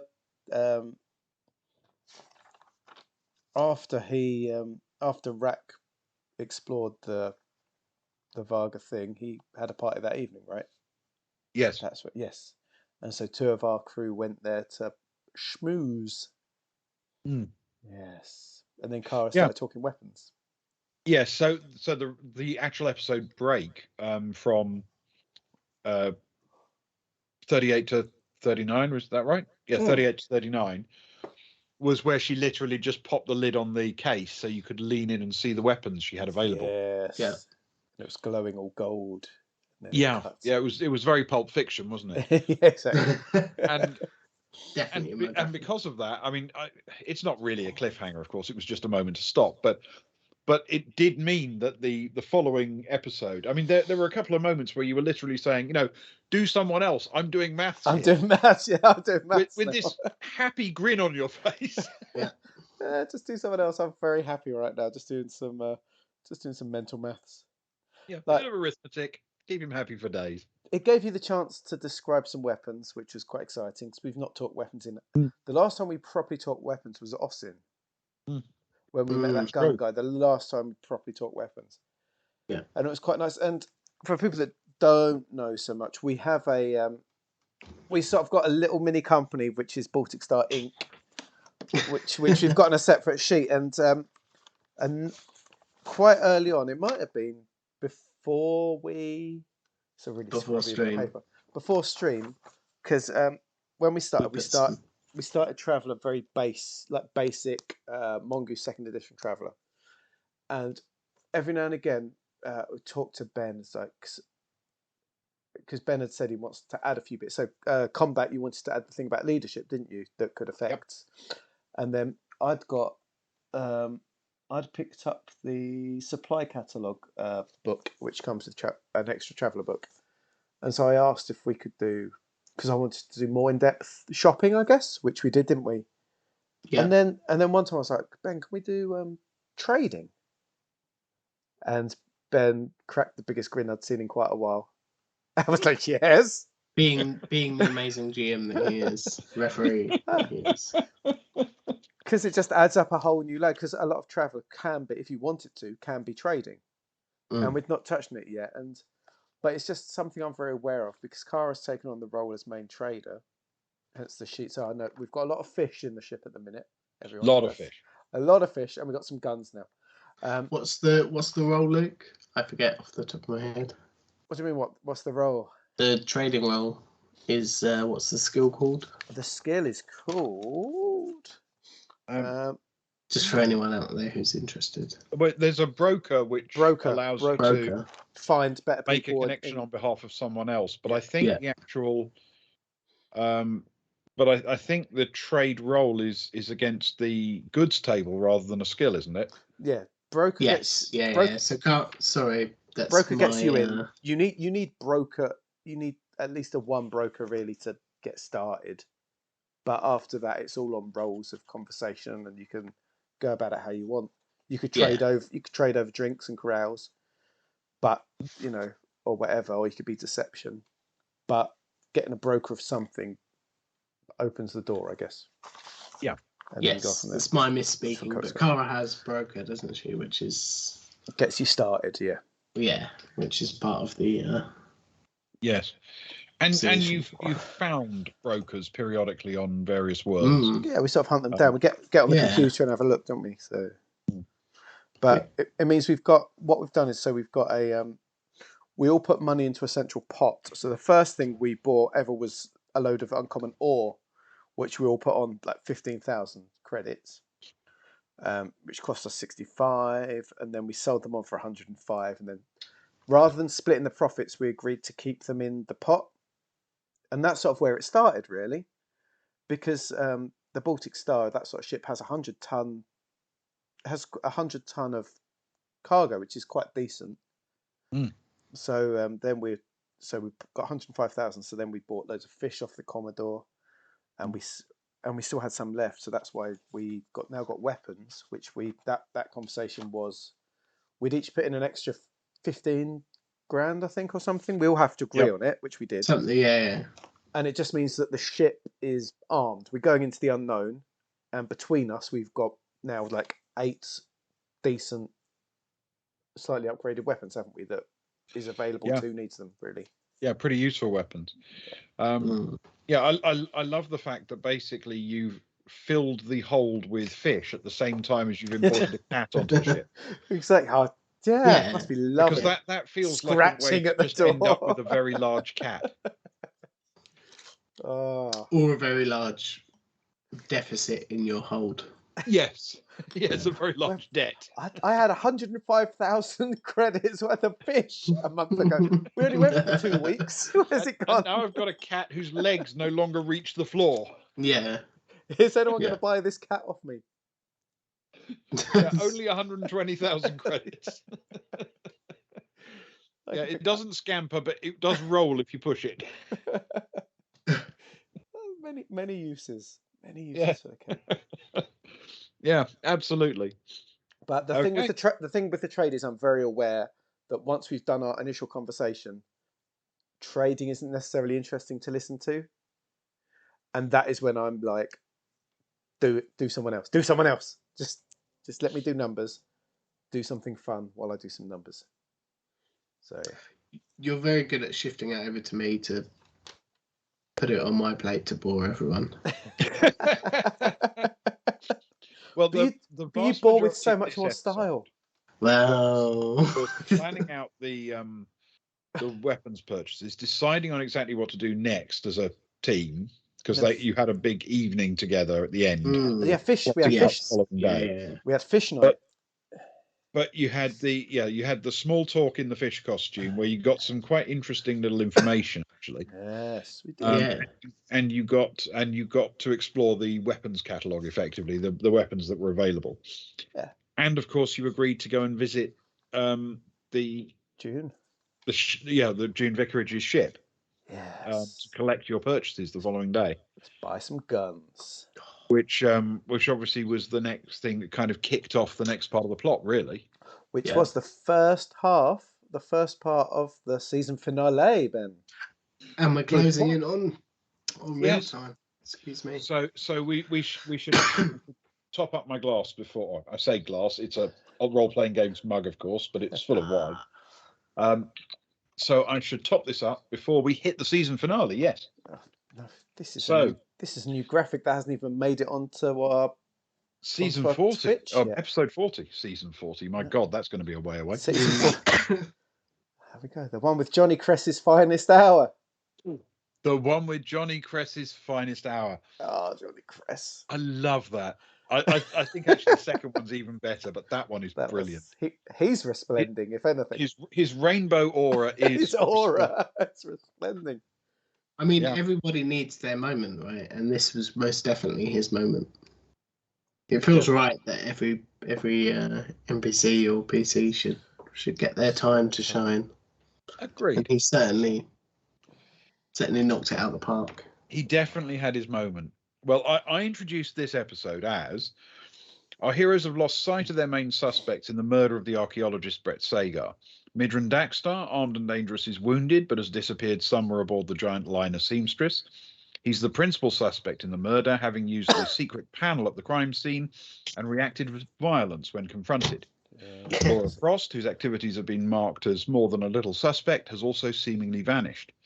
It isn't entirely clear what involvement she might have, but she's certainly made some unusual choices when it comes to luggage. Freya Kranev, Sagar's erstwhile colleague, has been visiting the noble Varga Tarak family. But after some investigation by friends of the travellers, there's no sign of her either. On the other hand, the party has some allies, at least seemingly. Olivia Sharp, the League security officer, seems happy to have their help and may have made some sort of agreement with March Temple, their patron's assistant, who's also known as Stella Nest. They've also met a couple of former Marines, Amelia Jax and the resplendent Telon Rack, who seem more than willing to help. Soraya spent some time undercover as a mascot for the Geeker team, possibly not for the most productive reasons, but managed to pick up a couple of interesting clues.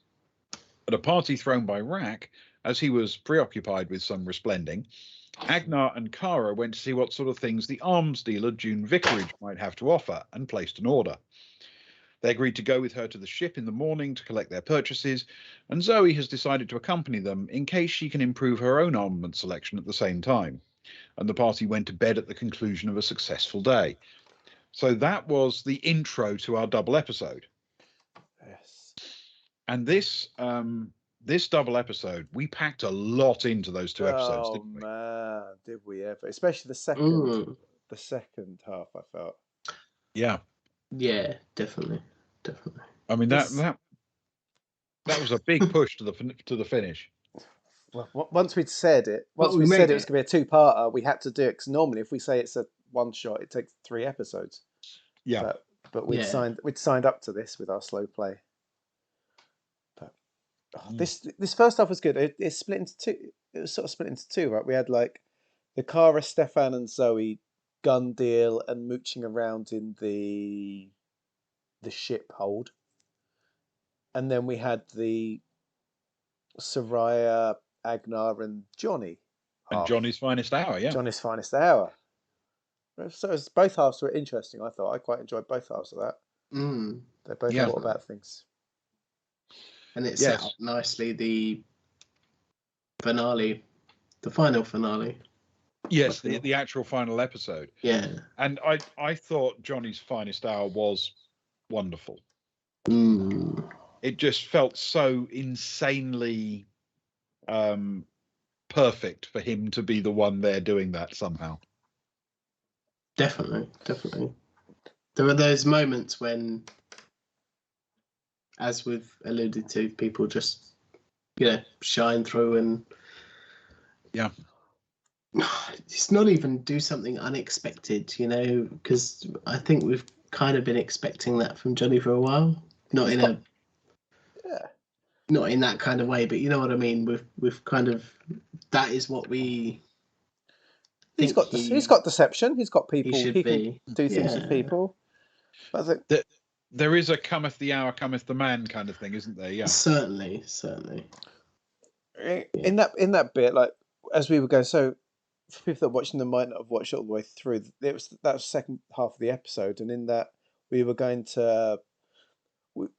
That team were going to talk to Alma Kennedy, basically, to get a bit more information. She was still a suspect, and we weren't quite certain what was going on. We'd got the rumours that Ewan and I then listened to during the week, and sort of worked out that it was probably, let's talk about someone with big gambling debts and things. We worked out that's probably Alma Kennedy. So we went to talk to her. On the way over, Soraya had to be slightly hidden because her and Alma had fallen out last time.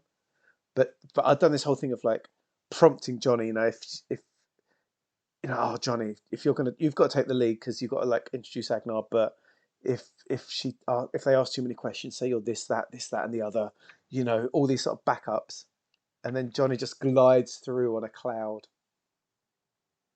and doesn't need any of the planning. He just because he laid down everything. the way it should he nailed be everything. And that was the way it was. He knew what he wanted. He put it out there, and that was how it was going to happen. And it happened. He rolled quite well. He has some good skills in those kind of areas, and it just went very smoothly for him. I think it helps to know he had some backup. I mean, had you two guys with him, you weren't going to let him get knifed or anything. No. So it's helpful to him to know he has some backup, and he can therefore be a bit more relaxed and freestyle about it. He just approached Alma and just like totally owned her. Yeah. Which is amazing. So that was top quality, and that just opened everything up. And that just, I think Agnar almost seemed fumbling about the fact how easily he'd been given like a sedan chair ride into talking to Alma. And I forget the I can't remember what you actually said, Ben, to be honest. the roll that he had to make, but whatever it was, he rolled so well. There was no question. There was one. I think you ended up with a 14 or something, didn't you? Oh, there were some ridiculous rolls in that. Yeah, it was. Yeah. But Johnny, there may have been did. a 16 at one point. I mean, it was just insanely high numbers. Yeah. And those kind of things. I mean, they are just so slick and smooth. You just think, well, you've got to just acknowledge that the dice have spoken, and there is going to be no question whatsoever. So be it. And when you hit those kind of numbers, that's why we have dice. Yeah. So that they can legitimately have a real impact. Because you're not rolling dice for every third second, are you? You're only rolling for when there's a real junction point. And because of that, when that happens, they've got to have an effect. Yes. And we do struggle for especially our 4s and with those 5s. big wins. Yeah, because of the way you approach things, when you roll badly, it's usually not instant death. No, because we don't go stabbing at people too often. Because you're not an all guns blazing kind of crew, no. But it's sometimes you get shut out of conversations, people begin to distrust you, things become tougher down the line, it becomes harder and harder to do what you need to do. But because you tend to be quite circumspect in the way you do things, which is actually quite realistic, it means that you don't hinge success and failure on a single roll of the dice. No, absolutely. If it goes wrong, then that's simply a slight setback, not the end of the mission. Yeah, find another way in, kind of thing. Or the end of us. You sort of work the problem incrementally rather than, call everyone together into one big room and then throw a hand grenade in the middle and roll to see who survives. Good plan. That's not normally your approach to things, frankly. Unless, of course, we're sniffing laptops, in which case that's get everyone in there. Pretty much exactly how. That's exactly what you do with the sniffing of the laptop. Just line them up. Just keep rolling till someone can smell it. Yeah, that's right. And I mean, I feel it's a little bit bigoted for me to say this, but it's not a horrible surprise that Agnar, with his wolf DNA, kind of won the sniffing the laptop competition. Classic Agnar. No, the smart money. Yeah, would have been on Agnar. Yeah. Absolutely right. Yeah, I mean, not only has he got wolf-like senses, he's also a connoisseur of whiskies. That's true. The guy has a refined palate. Let's put it that way. That's one way of putting it. It's a borderline alcoholics another way. That is why, those are both two ways of, both one ways of putting it. Yeah. Yes, absolutely. And that brings us to the final episode of the season. I want to say 41. I want to say for 40 because it leads into it. The first half of the 40 was the Cara, Stefan, and Zoe going down to pick up the guns, where Stefan wandered off and started looking around ships, which told us that there was that Varga ship belonging to that family down there. That's right. Set up the whole start of episode 41 and what it became known as. It all culminated. Yeah. In the long run. Now, actually, this is something I can now tell you, of course. I had sketched that as one of the encounter areas when I first designed the Seamstress, that area. I didn't actually turn it into a map that was playable until last week or whatever, but I had a sketch of it much earlier than that. And as soon as anyone needed to run away, they were going to hide there. And I dropped a clue for you that people could go and visit their ships and could even live on them for a while if they needed to. So you might think that people were potentially hiding out there. Initially, I hadn't thought that you would go and buy weapons from the arms dealer. Again, this is my stupidity. You encounter an arms dealer, of course you buy weapons. You're going to buy weapons. Yeah. I thought you were going to question her about who she'd been selling to on the ship. We did that softly. Yeah, but you didn't actually get an answer from her. I just said someone she didn't. She just said someone, but she didn't remember them. Was it this person? No, it wasn't this person.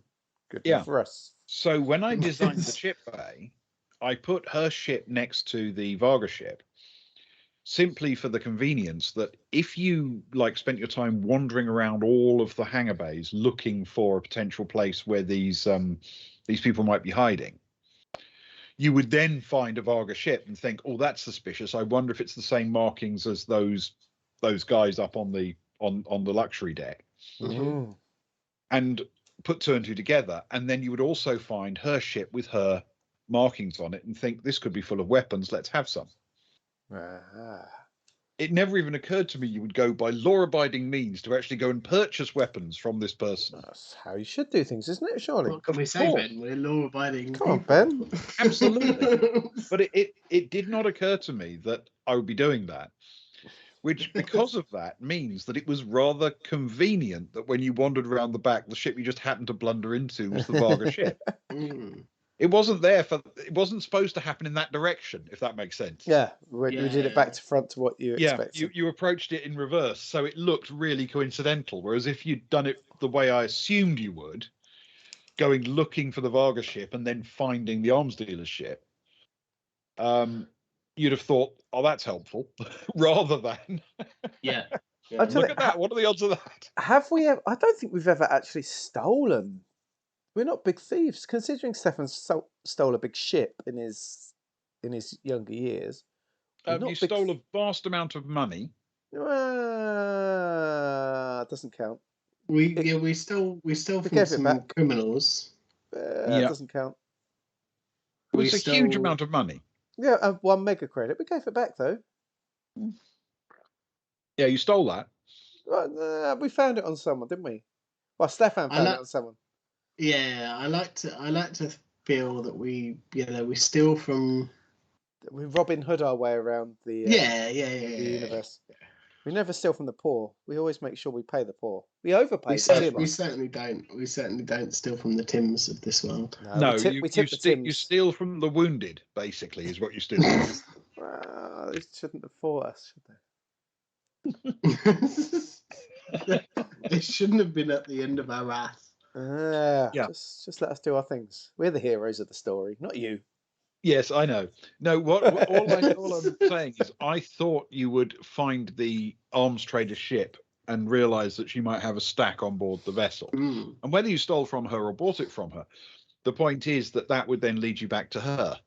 Of course. Because the theory was that I don't mind there being coincidences about how people are next to each other or close to each other, as long as you've got to go kind of round a loop. So through one. So her ship was parked next to the Varga ship, but they didn't have any other connection to each other.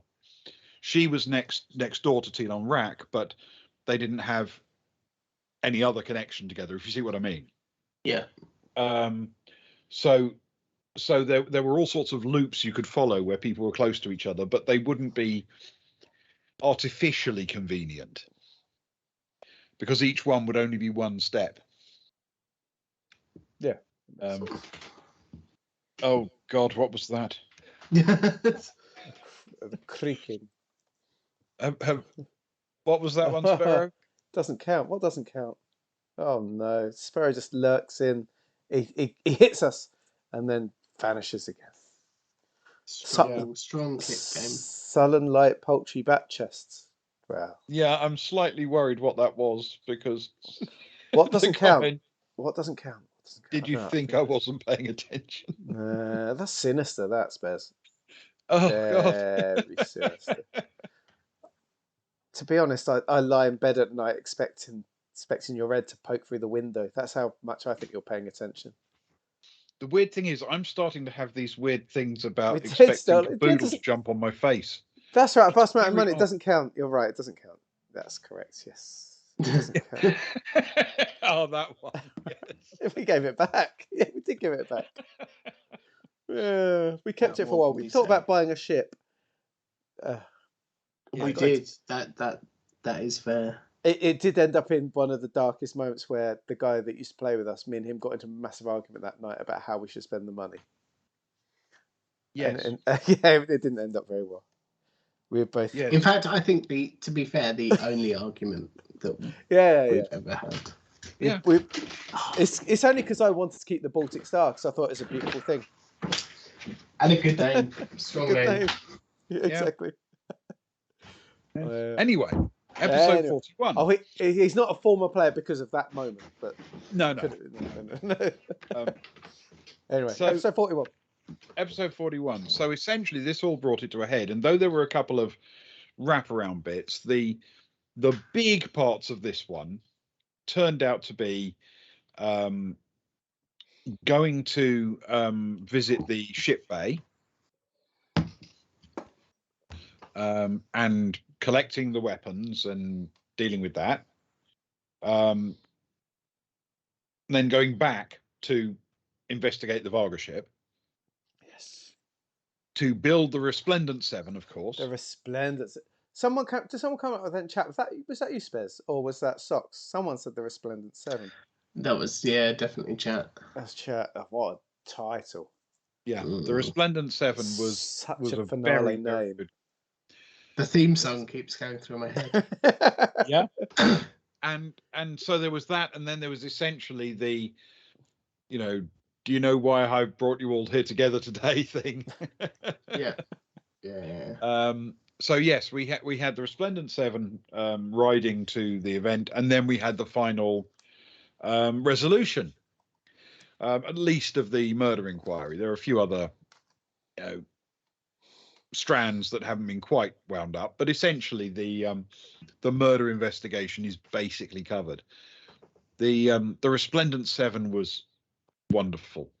It was funny and weird, and on occasions it was bizarre, because that's just how life is. It's why I made sure there were 7 of us after that chat. When there's got to be 7. Exactly. Zoe, you coming? Zoe, you're coming. Yes. Yeah. Don't, he's not coming. Johnny, you stay away. It had to be 7. No more, no less. No more, no less. Always 7 there are. Always has to be 7. It's one the who holy throws number. knives. One that can hide in small places. One. That's Ocean's 11. Hang on, I'm getting confused with my number. Yeah. I mean, it's a good crossover. Yeah, exactly. Yeah, it is. But yeah, that sort of finale, it was quite fun, I thought, that bit. And the final shakedown in Sharp's office, there was still a couple of little twists and surprises to keep you on your toes. Definitely. I think to be fair, the whole episode was very good fun. There was a lot of surprises. It was a combat, but not quite a combat. There was some timed issues going on. There was a lot of again, unknown things that we sort of perhaps assumed during certain points, and we came to the eventual conclusion in the office, which again is a classic murder mystery, or any kind of mystery, to be fair. Scene. Well, yeah, if you ask gather the everyone in your the Express, accusing you've parlour. got to have one of those scenes, haven't you? Yeah. Accusing parlour. Definitely. Yeah. Yeah.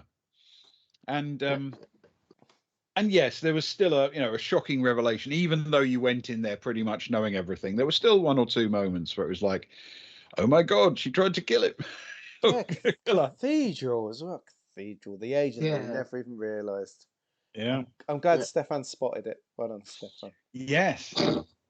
Yeah, because if I was actually sort of thinking about that, if Stefan hadn't twigged what was going on, and you'd seen Cathedral and Frost die in the room, what might you have done with that information? That's true. Could have been anything. I don't know. Yeah. In all honesty, that would have been very Because it might have taken quite a while for you to twig that it was possible that that Cathedral had killed herself. That Yeah, the poison. We could have thought of a poisoning or all sorts of things with the Yeah. non-alcoholic mimosas. You could have ended up thinking that the two of them had been targeted by a third person and gone on an investigation spree after another person. Yeah, Exactly right. You just thought, oh, it's just bad orange juice. Bad oranges. Yeah. Yeah, that happens happens. every now and then. They'd opened it and left it out of the fridge for too long. Yeah, Yeah. that happens to people all the time. You have a bad mimosa. It's gone and- claggy. Yeah, that happens to people a lot. Classic. But no, it again was a great twist in the final showdown. The final showdown. I've heard that mimosas are like the leading cause of death in Mexico, Ben. I know that they are certainly the major cause of death among Tims. Oh, well, there's many Tims have gone with a dodgy mimosa. Sounds to be reasonable. honest. Tims almost all die of mimosa and other brunch-related ailments. Yeah. Mimosa poisoning. A lot of them are vegan, so they're quite healthy otherwise. Oh, that's true. It's Vegan just the Tims. Yeah, there are many vegan Tims. It is true. Yeah, and I mean their passing is often not noted because they seem infinitely replaceable for some reason. Just another Tim steps up. Just another Tim is available. You kind of order them from a catalogue, don't you? Their biggest strength is their biggest weakness. Yes. Yeah, it's true. An army of Tims is available. Yeah, they're kind of like the Helpful Joes or whatever. Oh God, don't take me back to those horrible things. For goodness sake. Yeah. Terrifying. But yes, so that is the end of season 1, and season 2 resumes really very soon. Actually, just after the new year, I think we're saying, aren't we?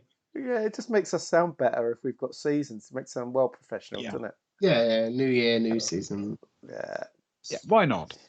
Why not, indeed? So what we've got coming up is, I believe I'm right in saying the next thing is planned to be a spooky Sunday, isn't it? I might do something tomorrow night. Are we upset about that if I do a Hitman? No, I'm I'm happy to jump on for a Hitman. Cool, because when the kids go to bed, I'll need to do some wrapping and some final tidying because the in-laws are around on Christmas Day. So I'll be up. So I might do a Christmas Eve Hitman. Nice. That sounds lovely. Yeah, all right. If you're up for that, that'll be great. And then, of course, we should take what Christmas better off. to do It's on the Lord's Christmas Day. Eve rather than kill people? Then kill people, Classic Luke. I'm sure Santa will still turn up as long as I stay in this room. He's got the rest of the house to wander around. That's fair. Absolutely. Yeah. It's all right. Yeah, I'm sure that'll be great.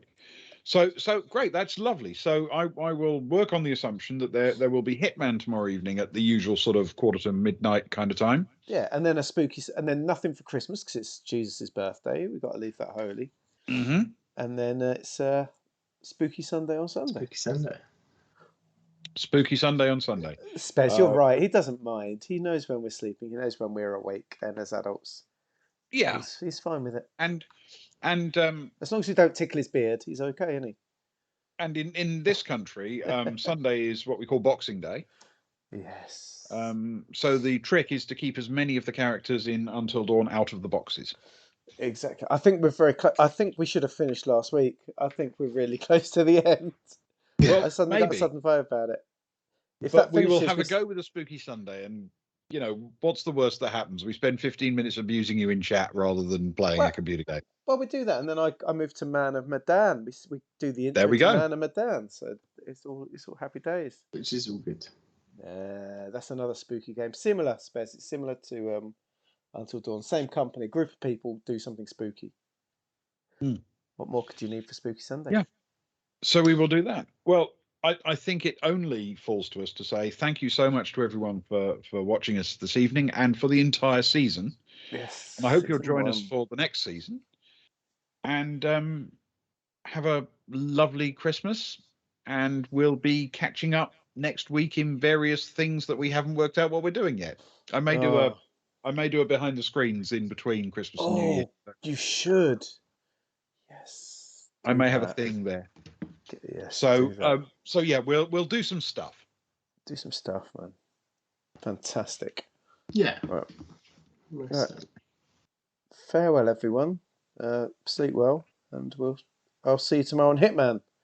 Let's go kill some people on Christmas Eve. Hitman tomorrow. It's Yeah. the story. It's the Happy story of holidays, Christmas. Happy everyone. holidays. So good night, everyone, and happy Christmas. Good night. Good night.